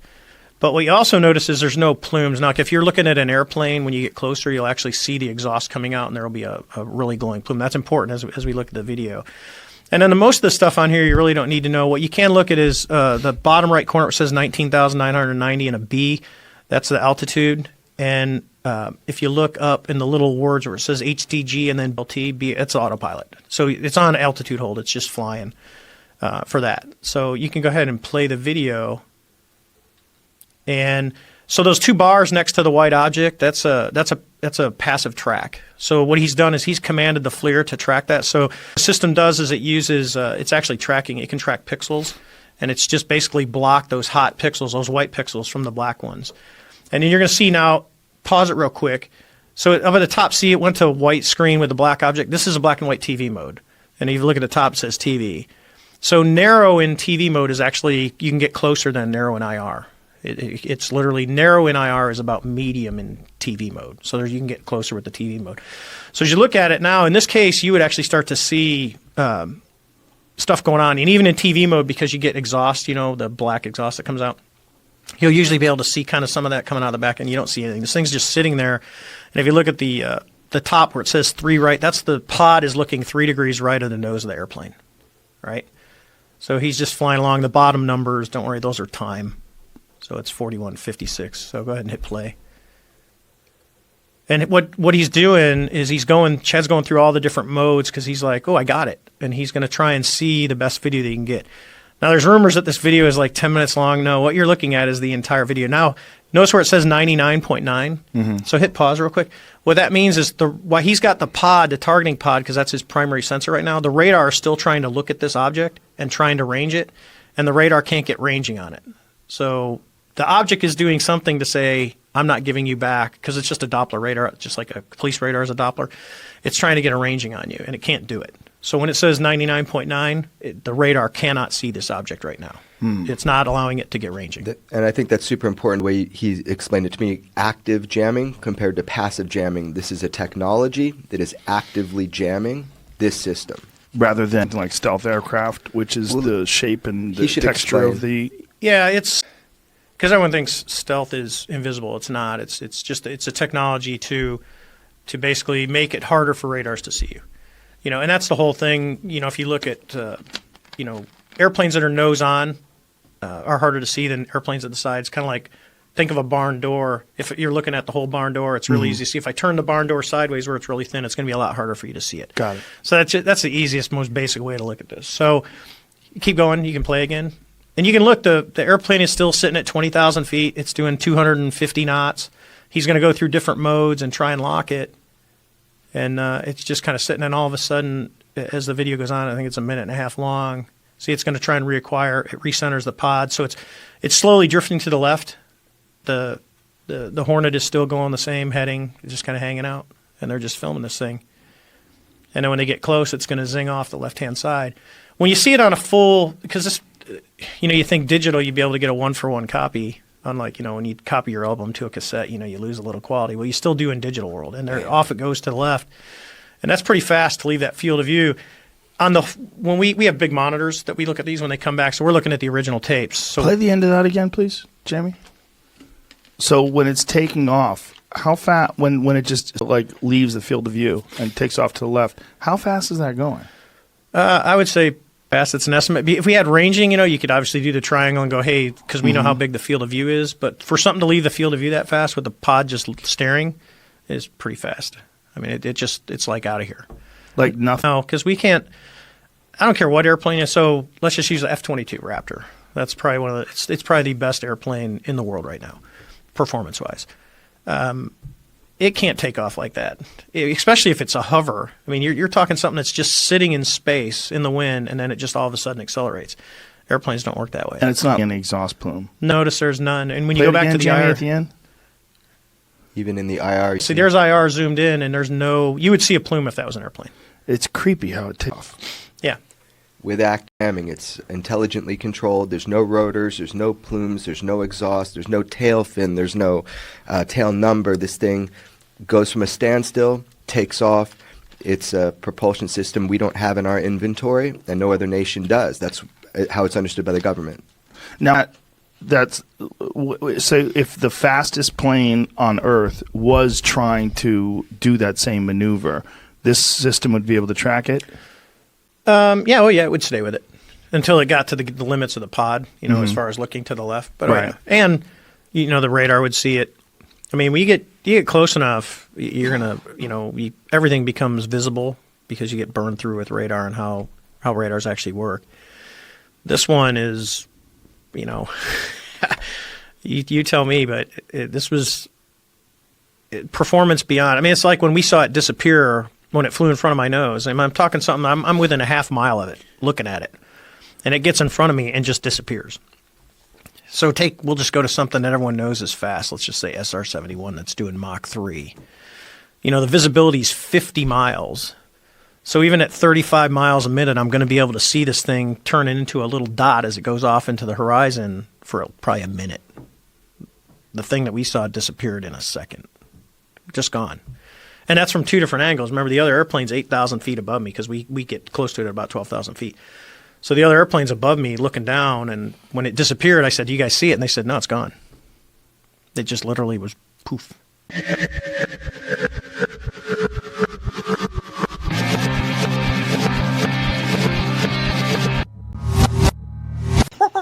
The Joe Rogan Experience. You know, Les Stroud. Yeah. So he did that show about Survivor Man Bigfoot. Yeah. But it just went away.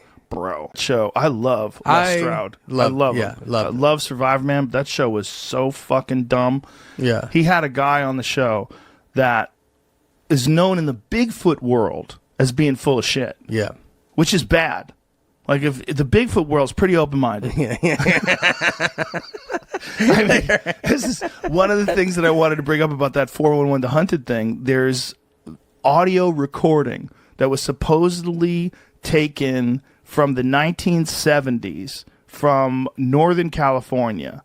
I want to say Sonoma? I don't remember where it was. It was somewhere in Northern California, but they call them the samurai sounds. The samurai, and it's the weirdest shit ever, man. It's like these guys had this spot that they would go into the mountains and they would hunt every year. And they built this structure out there, and then they brought recording equipment, and they claimed to have recorded sounds of these animals, these Bigfoot, and that these Bigfoot were around them all the time while they were up there. Now, what's crazy about it is the sounds are so weird. It sounds like someone pretending to be Japanese that doesn't actually speak Japanese. Yeah. Have you ever heard it? No. We'll play it for you. It's because it's the weirdest shit. It sounds so strange and so fake, but, you know, like they have these quote-unquote experts that say the human voice is not capable of making sounds remotely similar to this. The range is... Which doesn't make any sense if you know who Michael Winslow is. Yeah. Right? Yeah, I know. That guy that guy went on... He does a woman peeing when she goes to the bathroom. He does everything. Yeah, he does everything. He did Led Zeppelin. He played Whole Lotta Love with his mouth. Yeah. And it sounds incredible. But this samurai sound, like, there's these loud whoops, whoops, and these guys are like in the foreground, you know, like the guys who are recording, they're trying to communicate with these things. They sound so calm. I mean, if there really was giant fucking 8-foot apes out there wandering around, like, you know, 200-300 yards away from you, screaming and whooping and talking, would you really, and you're in the woods, would you really be so calm? Wouldn't you be freaking the fuck out? Oh, with yeah. These guys, do you have it? Yeah, I'm trying to make sure I find the right thing because I'm stumbling across some traps. Oh. It's like people are fucking around the internet. I wish I could remember the gentleman's name. Well, I think I have it. That's all I'm saying. So, Ronald J. Moorhead and Alan Berry, maybe? Is that right? Yes, Ron Moorhead. Yeah. Yeah. Okay. That's it. The Sierra Mountains. That's what it is. All right. And so, it's the weirdest shit ever. Just listen to this. You're going to... I read what it could be, but we'll listen first. It could be bullshit. Yeah, That's what it could be.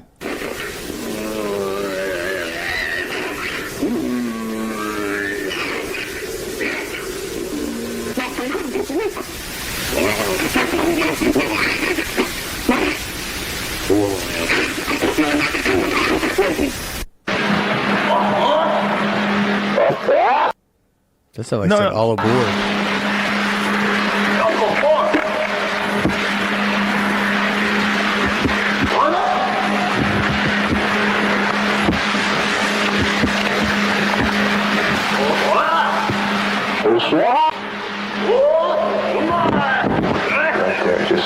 Listen. This is, hold on, stop. This is a terrible version of it. Wow. There's a better version of it where you can hear the guys really clearly. The people talking. I don't know why that's so scratchy. But they're like, they're over by the lake. Like they're talking like that. And they hear this very strange sound. And they're being calm about it. Yeah. And these, supposed vocal experts are analyzing it. The human body is incapable of making such sounds. And that area of... You got it? I don't know. It says HD. I don't Okay, know if we'll it's hear better. In for Nightville. Yeah.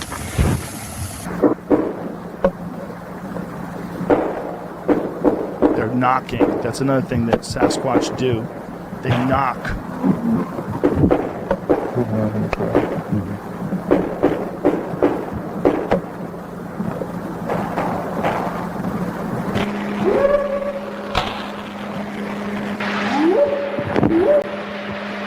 That one's weird.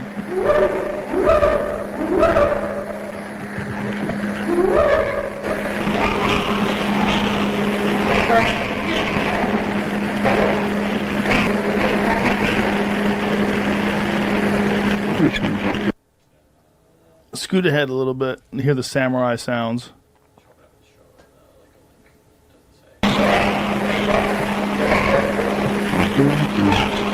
Still sounds terrible.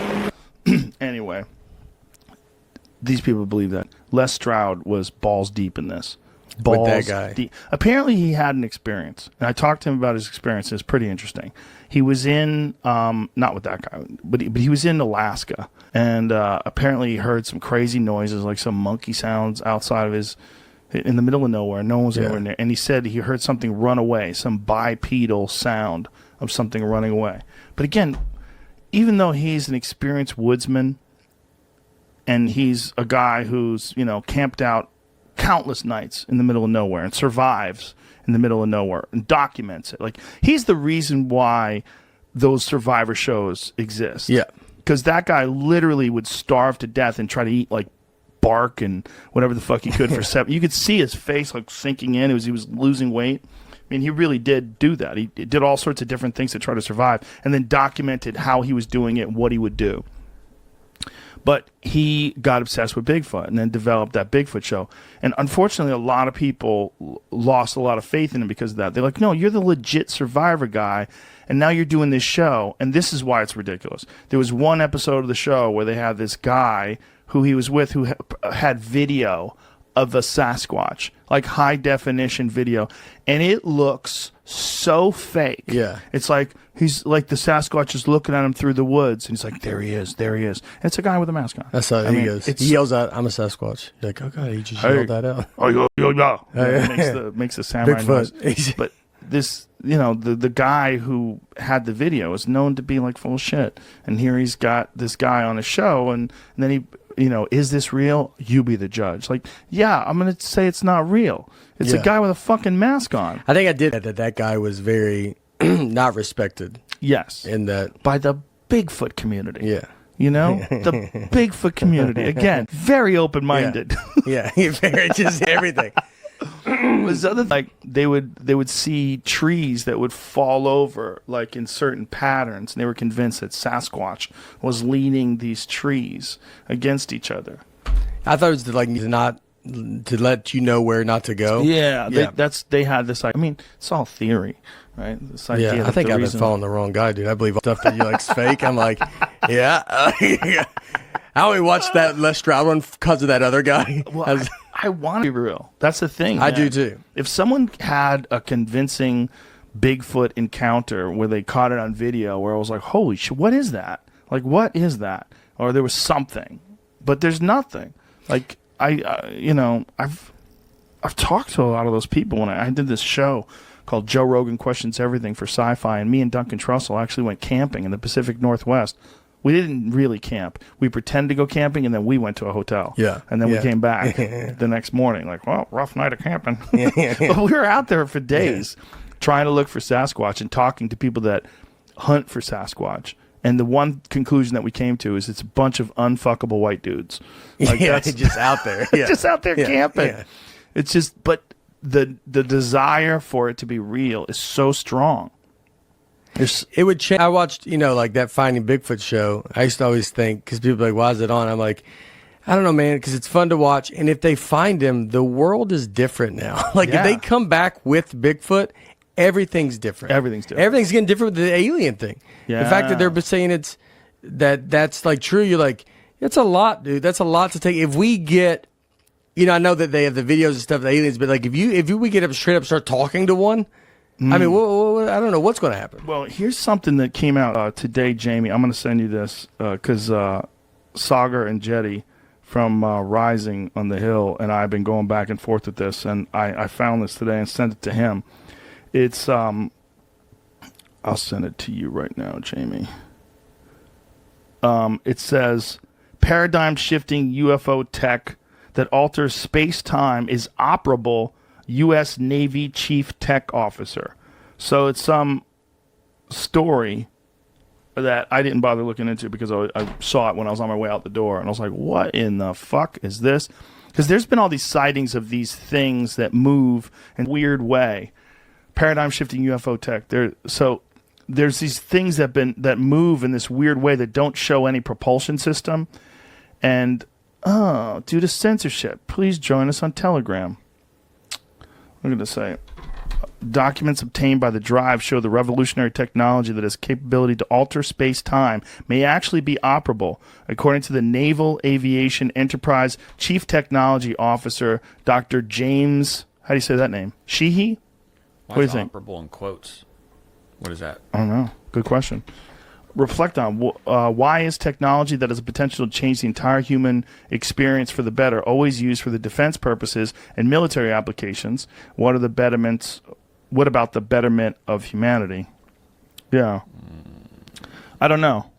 But it's Christopher Mellon, who's that guy who keeps coming up with all this UFO tech stuff. Can you scroll back up, please? Someone's just like writing. I was reading through Twitter. It's like a story. It's not really like an article. Right. Twitter feed of Christopher Mellon, the former Deputy Assistant Defense Secretary for Intelligence from 1997 to 2002. Doing so, I came across an interesting post from the Drive regarding documents they received via the Freedom of Information Act regarding a space-time modification weapon developed by the U.S. Navy, which apparently has already gone through experimental testing. This, in turn, led me to evidence suggesting that other revolutionary type of technology that could no doubt be used to change the world for the better, blah, blah, blah, was already operable. Yeah, I don't know. But this is what, if you pay attention to the UFO world, do you pay attention to that shit at all? Not, like, actively. There's a guy named Bob Lazar. And I do know that because you talked to him. Yeah. It was one of the weirdest conversations I've ever had because you're like, oh, man, are you crazy? Are you full of shit? Or is this real? Yeah. Because if it is real, this thing is a special effect created, a guy who is a special effect artist. Do you remember his name, Jamie, who made this thing for us? This gentleman, he's got a designs by Perry at Instagram, and he created this thing, and this is like a scale model of what Bob Lazar supposedly worked on. He was hired by the United States military to work at Area S4, which is part of the Area 51, Area 51 Site S4. Site 4 was this place where he allegedly worked to back engineer these spaceships. And the way these things moved around was exactly how this Christopher Mellon guy, or this article rather, that quoted him as describing, that they used some sort of gravity, space-time bending technology. So they didn't use a propulsion system like a rocket, shoot flame out the back. They bent time in front of them and just would shoot instantaneously to wherever the fuck they wanted to go. So you'd be like instantly be able to go. And what's fucked is that there was an instance off of the coast of San Diego in 2004 where a Navy pilot by the name of Commander David Fravor, who I've also had on the show, experienced this thing that they call the Tic Tac UFO. They tracked it with radar. They tracked it with the camera systems on their plane, and they even have video footage of this thing. It went from 80,000 feet above sea level to 1 in a second. Wow. That's the amount of time that it takes radar to do the blip, blip, blip, blip. So in that time, it traveled 80,000 feet. They have no idea how the fuck it did that. It shows no propulsion, heat signature. They took video footage of this thing, and it went from there. It took off where they couldn't even follow it with their eye, just disappeared to the predetermined destination where they were supposed to coordinate later. So it's like it's reading their tracking systems or reading where they were going. And the people that worked on the aircraft carrier were telling the fighter pilot, like, we've been seeing these things over, we see them like every couple of weeks. We have no idea what the fuck's going on. Yeah. And they just say, well, there it is. What are we going to do about that? Yeah. Yeah, a picture of an alien in that Tic Tac. He's like, "Whoa, slow it down, dude. You're kind of crazy right now." Like he's having a bad day in there because he's got to be having just a day. Whoever's in there, some kind of day, maybe having a day. It's a lot to.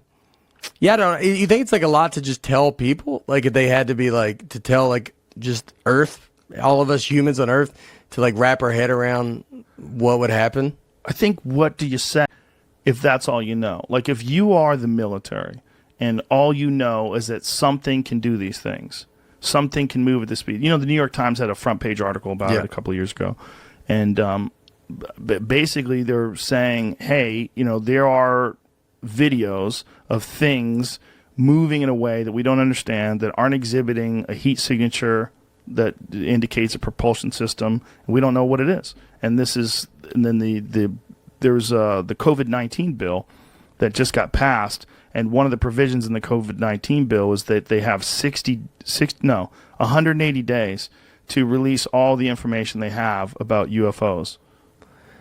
That's a lot, yeah. But I don't know if they're going to do anything with. I think they're going to. It's funny that it's in this. They go, yeah, we don't have anything. bill. Yeah, like that's a lot of weird shit was in the COVID-19 bill, like foreign aid. There's a lot of foreign aid to Pakistan, aid to all these countries. It's like people just to get it passed. They're like, okay, we'll say yes, but I want you to do a little favor for me and put this in the bill. Yeah, and there's just shows you how greasy politicians are. Yeah, it's kind of crazy. Yeah, yeah. But that's allegedly what all that UFO technology is. What?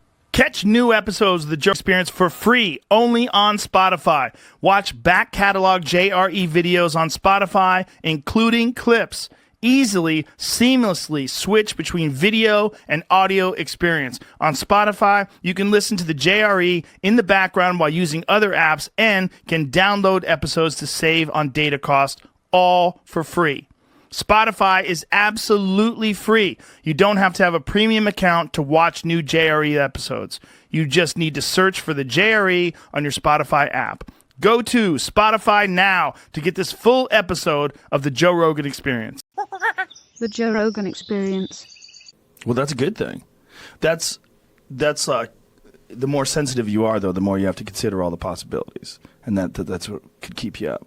Right, or send you down the UFO wormhole. Right. We talked about that right before the podcast. Yeah, there's this guy that's coming on. His name's Dr. Robert Schock, and he's a geologist from Boston University.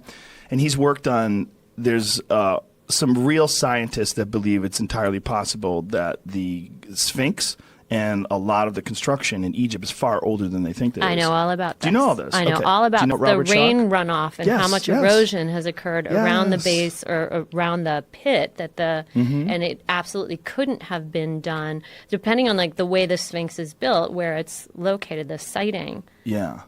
Where its level is far older. So yes, it was somewhere in the neighborhood of 9,000 plus BC, because that's when back then the Nile Valley was a rainforest and somehow or another became a desert. And this guy's legit Boston University professor, geologist. And he's traveling all over the place, but he's here for some UFO conference, and the UFO people wanted him to mention the UFO conference, and I'm like, fucking Christ with UFO conferences. You guys don't have anything. If you had something, it would be, what are you going to get together in a fucking Marriott somewhere and show some blurry picture of some fucking hubcap that someone chucked up into the air? Like, there's nothing. Everything that they look at falls apart under scrutiny. There's like a few videos. Okay, I'm going to back on Please this. Please do. Let's just say, what about, do you know the Disclosure? Yes, Disclosure Project. Yes. Okay, there was their first press conference when they got all the, I tend to be impressed by the military, ranking members. I'm sort of like, if you were guarding missile silos and you say you saw something hover above it and deactivate, I'm probably going to check that out a little harder. And there were just so many people that stood up, in that press conference and said that they absolutely had seen evidence, met extraterrestrials, seen the crafts, like in hangars, etc. Yep.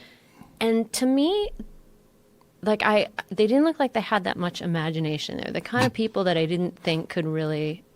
I mean, did you find that convincing at all? No. Here's why. No, Because they're the just guy like a who whole did bunch of liars, a whole line that's of liars. Stephen, right? The Disclosure Project It's is not Stephen so much Greer's about thing. him. Yeah. He doesn't appeal as much as the people that he brought on, who were mostly military guys. The thing about military, anybody who's in the military is a person. If you get 100 people together, one of them's out of their fucking mind. If you get 1 million people, you've got a shit ton of people that are out of their fucking mind that are running around that want extra attention. One of the best ways to say one of the best ways to get extra attention is to say you've had some extraordinary experience that separates you from the pack. It's one of the main points of delusion that people that are really out of their fucking mind will want to point to. I see things in people. I can read auras. I can tell. I'm a psychic healer. I'm an intuitive person. They all have this thing that separates them from the herd without any work whatsoever. I feel like a lot of these people are that. They want attention. And so they tell these extraordinary stories. Now, when you said they're not creative, that's a very astute point because they all have the same fucking story because it's the same story that's been going on forever. They just repeat shit they've already heard. Most of these people, I think, are full of shit. I think it is entirely possible that UFOs have been here, entirely possible that people have seen UFOs, entirely possible. But a lot of those people, my fucking bullshit radar just goes off. Bang, bang, bang, bang, really? bang, bang, bang. Yeah. I've talked to too many of them. When I did that television show, Joe Rogan Questions Everything, and I met with UFO people and Bigfoot people, I was telling you before the podcast, it cured me because I got to be around those people for hours and just talk to them with no cameras on. I'm like, oh, you're fucking crazy, or you're delusional, or your way of looking at things is not objective, or you're talking to me because you want to convince me of something. You're not just communicating the ideas that are actually in your head. You're pitching me some sort of a speech. You're like, you've got some sort of a performance you're doing for me. Oh, and I smell it. And as a performer, I smell it. I'm like, this is nonsense. You're telling me nonsense. They would tell, well, you want evidence? I'll back a truck up and show you the evidence. I'm like, where's your fucking evidence? You don't have any evidence. You should have brought it today. I mean, exactly. Here's the thing. Did they seem off kilter in everything else they talked about? Yes. Okay, so they everything. did. That Relationships, jobs, they're all screwballs. They're almost all screwballs. The people that are most convincing are the people that see these orbs flying around. The pilots. Yeah. Well, the reason why they see these things is there's a real phenomenon called ball lightning. It's absolutely real. And it's caused by various weather conditions. And they think that it can even be caused sometimes by the right weather conditions and the shifting of tectonic plates, that somehow or another the friction. Yes. And that these ball lightning, if you've ever seen videos of it, it's phenomenal. It just flies around. They've even had it inside airplanes. Somehow or another, ball lightning has shot down the aisle of an airplane while it was in flight. I've actually seen it. Have you really? I've actually Where have seen you ball seen it? lightning on a flight that was struck by lightning. Whoa. It was pink. And it sounded like a giant BB gun hit a tin can. Oh, yeah. Whoa. You were in a plane that was hit by lightning? Holy shit. That's intense.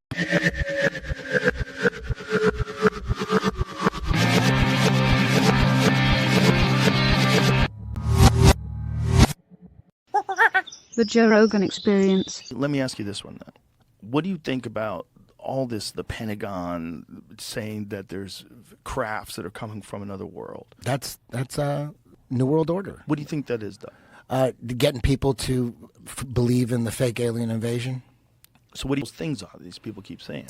It's probably, who knows? The Nazis were scaring their people with UFOs. They made UFOs, and they were scaring people. It's like look at the timeline. The Nazis were trying to develop some kind of an actual flying saucer, and they were scaring people, and they were using look, we're going to save you. Look, UFOs. They were scaring them. The government's going to save you from the UFOs, right?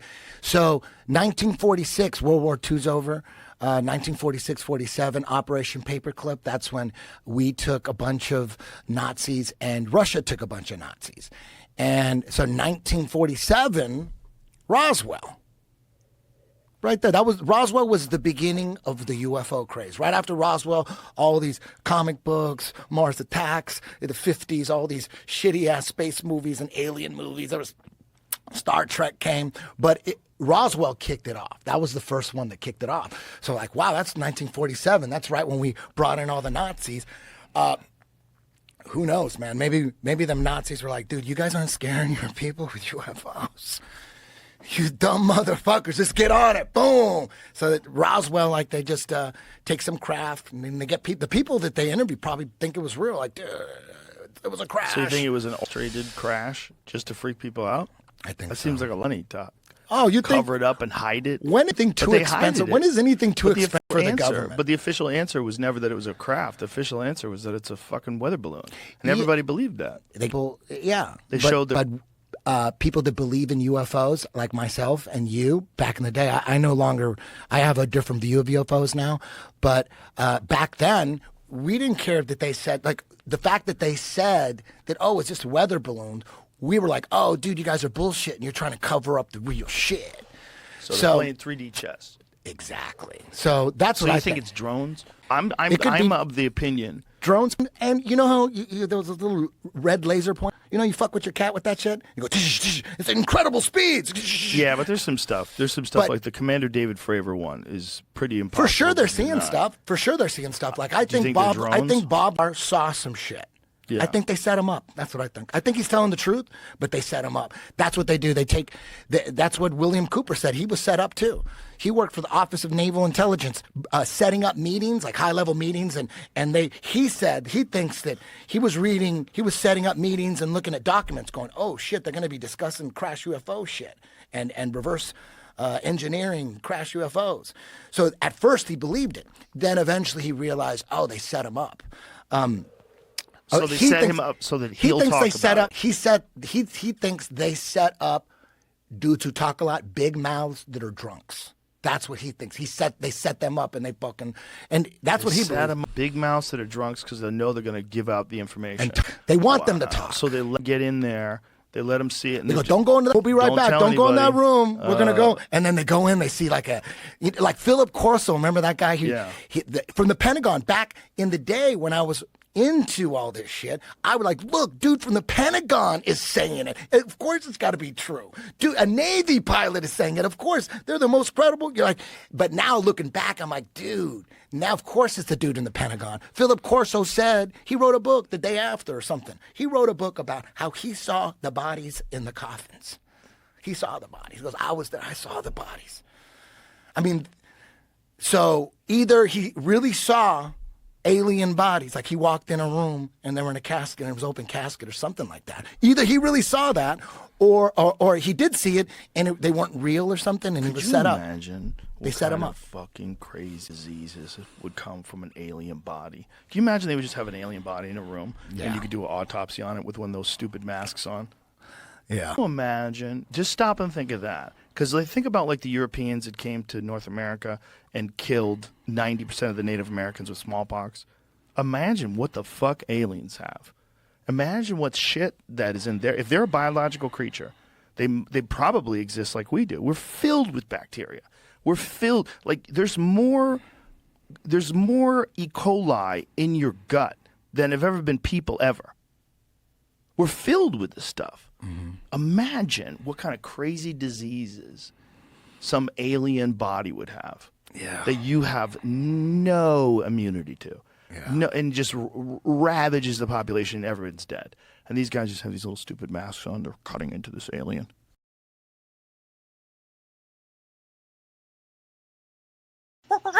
The Joe Rogan Experience. You know, Jackie Gleason supposedly had an encounter with Nixon.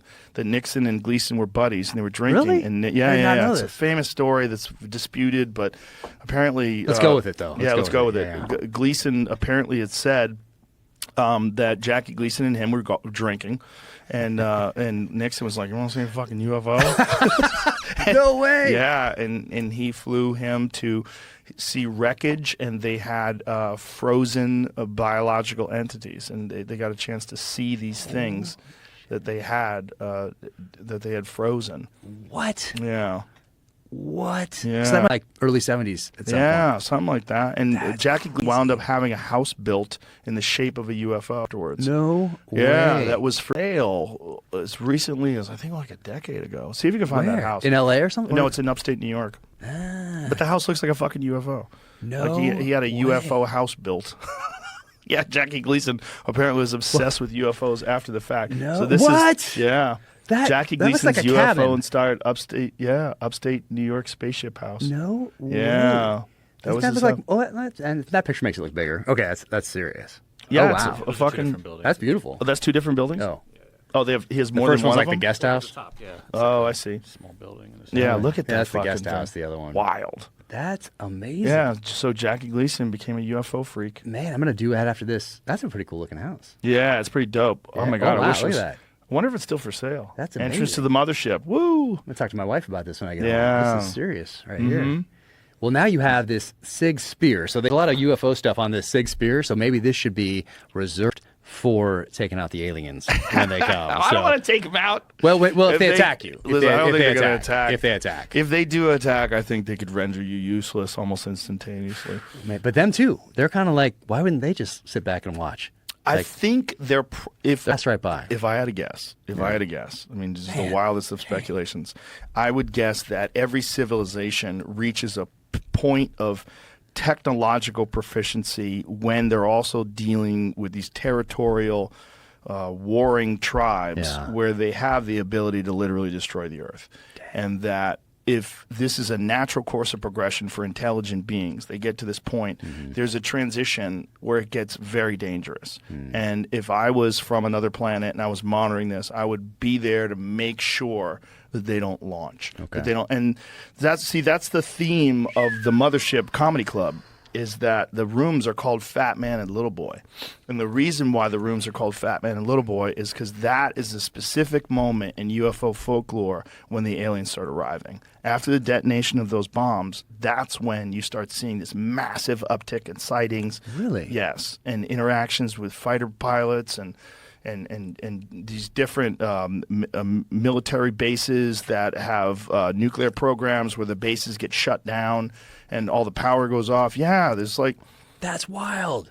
Yeah, it's heavy stuff, because if you think that they are watching, that would make the most sense. That they see that we have nuclear power, we have the ability to blow ourselves up, and we detonate two bombs, and then they're like, okay, let's go monitor these assholes. Let's go make sure that they don't do anything that's going to affect the rest of the universe. One country right now has them. Let's fucking specifically concentrate on them. And then they have sightings in the Soviet Union when the Soviet Union has the capabilities. And yeah, there's a ton of documented sightings and these encounters that happen. And then so beforehand, there's not really anything. Very little. Very little. Very well. I'm sure they've probably been visiting us. If they do visit us, I would imagine they've been visiting us forever. Like, look, they've got engines. Look, they've got guns. Look, they've got this. You know, it'd be fascinating to watch. Like, look at these territorial apes with nuclear weapons. Like, it's the time to watch. Right now, they're just sitting back, popping that popcorn and being like, oh, man, well, it's getting interesting now. We're getting closer and closer to our fucking inevitable demise. Like, that's when the sightings are ramped up to the point where the Pentagon has to start talking about it. And they are. Yes. In front of us. Yes. I mean, that's wild. Yeah. But no one pays attention. No one pays attention. It's like, let's go back to, TikTok and Instagram. Well, I mean, they kind of pay attention. There's nothing that you could fucking put your fork into. Right. You know, it's like, what is it? You know, like, why are they telling us about this? That's also, there's a lot of cynicism when it comes to, like, why is the government telling us about UFOs? Like a distraction, you mean? But what is it? Like, what are they telling us because they really have this information and they want to slowly leak it out because this is an inevitable contact moment and they want to prepare civilization? Or is it just horseshit? Is it just they're distracting us and this is how they, institute this drone program where they have this, anti-gravity device and they can move at insane rates of speed? I don't know. I mean, it's just guesswork. That's crazy. Yeah. That's crazy. You get it directly from these guys who've actually seen it, experienced it. Yeah. Hang out and talk with them for a little bit. Oh, I've talked to quite a few now. Quite a few that have seen these things and had these experiences. But the Bob Lazar one is uniquely compelling. uniquely compelling because Bob is without a doubt a brilliant guy, and he was a legitimate propulsions expert who it's been proven he worked at Los Alamos Labs, and they tried to hide that. They tried to lie about that and say that he wasn't, but he's on the employee roster. He has an intimate knowledge of the facilities. They took him. George Knapp took him on a tour of Los Alamos. He knew where everything was. He knew the people there. They knew him. Wow. Yeah, it's wild shit, man. Because if he's telling the truth, he says it's not one that they've recovered, but multiple, and that one of them they think is really old, and they got it from an archaeological dig. They think that they recovered this thing in the ground. That's stuff. I mean, you see that in movies, and we all watch it in movies and think it's science fiction, but there's a lot of science fiction that has come to fruition, from submarines to going to the moon to also space travel in general, flying. Sure, all of it. Every we're just Buck Rogers. No big deal.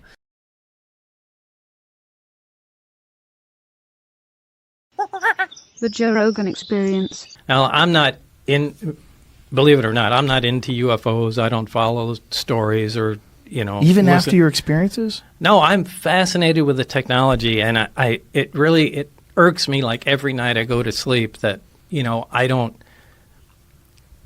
it was my own doing, essentially, that prevented me from continuing on in the project. I mean, it's that to be on that cutting edge of technology is so alluring to me. Right. But by the same token, I don't really care that there's aliens or where they come from. I mean, the prize is the technology, and that's what I'm fascinated by. So I don't listen to UFO stories and that sort of thing. But George Knapp is, he's the guy that has the contacts and tries to thread everything together. And what he recently told me is he found, I don't know, it was either documentation or people that he spoke to. It's that the existence of this project, the project that I was on, it's something that they seem to take out every 8 or 10 years. So that's a very specific and this is actually, this is the first time I'll be very clear with people about it. It's a big topic of conversation right now. It's called the Wilson Memo. You can look it up. Admiral Wilson met with a scientist who's actually was featured in one of my films. Everybody has been debating whether or not this document of a conversation with a sitting admiral at the time is a real document. It's an actual conversation that happened, and this document is real. Everybody wants to know. The world is going crazy right now in the UFO world. I'll tell you straight up right now, I'm in the position to know, and it is a real document, that it is real. So the conversation you read in that conversation was had. I can't attest to every... You're not being very clear. Sure. Please. So there was a document that is circulating right now that is really big. It's going around everywhere. People are asking and wondering. What is this document? It's called the Wilson Memo, is how you can find it online. Or the Wilson Leak. There it is. Jimmy's got it. The Wilson Memorandum. Use of human volunteers. No. Sure No, that's not it. Okay. Yeah. So Admiral Wilson meets with this scientist, and they have this discussion, oddly enough, at special projects at EG&G. And if I remember, the document is from 2001. I'm telling everybody right now, it's real. And we'll see. My history is pretty good with saying if something's real or not, right? So here we go. The document comes out. They meet at EG&G Special Projects. In 1989, they stumble into a problem. This happens. They put the technology away, and then they bring it back out and see if material science has caught up and if they can make any progress. So this document kind of talks about this process. The big thing I get from it, and a lot of it's vindicating to Bob, and one of the things that's vindicating, besides the EG&G thing, is that private industry, so this guy's an admiral, and he says, I found out about your SAP, your Special Access Program. I need to know about it. And he's going to a private part of industry, and he is denied access. And he says, I should be running this program. And they were able to deny him access. So I think the takeaway here is, check it out. I'm telling you that is an actual correct, that is a leak. Now, everything said in that document, I don't know. What are you talking about? What is said in that document? It's between a scientist and an admiral that are sitting, and they're having a meeting, and they're talking about the search for the UFO subject, the search to get Special Access Program access to all of these different things like reverse engineering programs. So in this document, they talk about it. I believe that this document, the person that went was employed by Robert Bigelow, one of the guys that has a couple orbiting satellites and all that stuff. He's the guy at Skinwalker Ranch. No, he's not. He was the guy that owned Skinwalker. To own it. Okay. Yeah, he used to own it. There's a new owner, and I interviewed him for my other film, but there's a new owner, and you'll be hearing a lot more about that soon. But there's stuff that you'll be hearing about Skinwalker Ranch soon because there's a new owner. Anyway, the whole point of this insertion here is just that document kind of validates a lot of this idea Bob just said, that they make a little progress, then they can't go anywhere. They tuck it away, and then they bring it back out, 10 years later and start working on it. What is the limiting factor? I think Bob should speak on this, but it's the material science. Yeah, it's really where physics. So I can see them doing that. I mean, I didn't have any information on that, but I think what George uncovered is probably accurate. That we try and do what we can, and once we reach a roadblock, going, we really can't figure it out. It's just friggin' put the thing away, wait for science to catch up, and a decade later, let's take the project out again and see. All right, now where can we go? But there's got to be someone who remains informed, right? Oh, yeah. So you've got your scientists like you and Barry. You got your people that you compartmentalize. You got these people working on this there project. has to be people that know everything. You've got security, and then someone's going to be on the outside saying, hey, we need people to guard this building. Don't let anybody in for 10 years. I think a lot of that is private industry, and I think that's how they keep it. Yeah, I think that's how they because the government is just so leaky. I think that's kind of what they're doing. That's what the document proves. You just articulated that it is in control of private industry. What? Some aerospace company? I don't know. Yeah, they wouldn't. The guy admiral wouldn't name it in the car in the conversation. Right. Yeah. So they still have these things supposedly. I would guess. I mean, I don't have any information on that. Have you ever asked anyone that has any inkling of any idea of where they got them or how they got them? No, but something must have been said to me from Barry, but it was just too long ago, and I can't quite remember what was said, but it just left a seed in my mind. I think at least one of them was part of an archaeological dig. So it's old.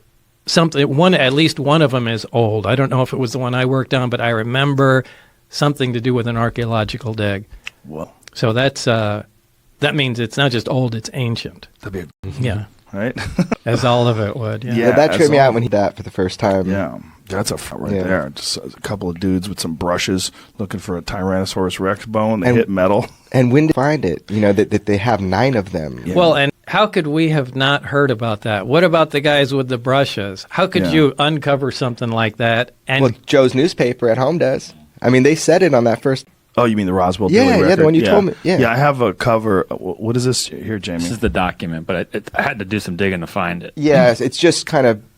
Yeah, so this is where they meet at EG&G, and this is Admiral Wilson, and there's a lot more coming out. Now, I want to be clear, George didn't put this out. He didn't leak this out to anybody. This is, I can tell you how Who recorded this conversation? So this is an employee of, at the time, Robert Bigelow. And this is... Remember when he had that government contract called OSAP the world all knows about now, and he had NIDS that studied the ranch. So that $22 million, everybody is saying it was for ATIP, Advanced Aerospace Threat Identification Program.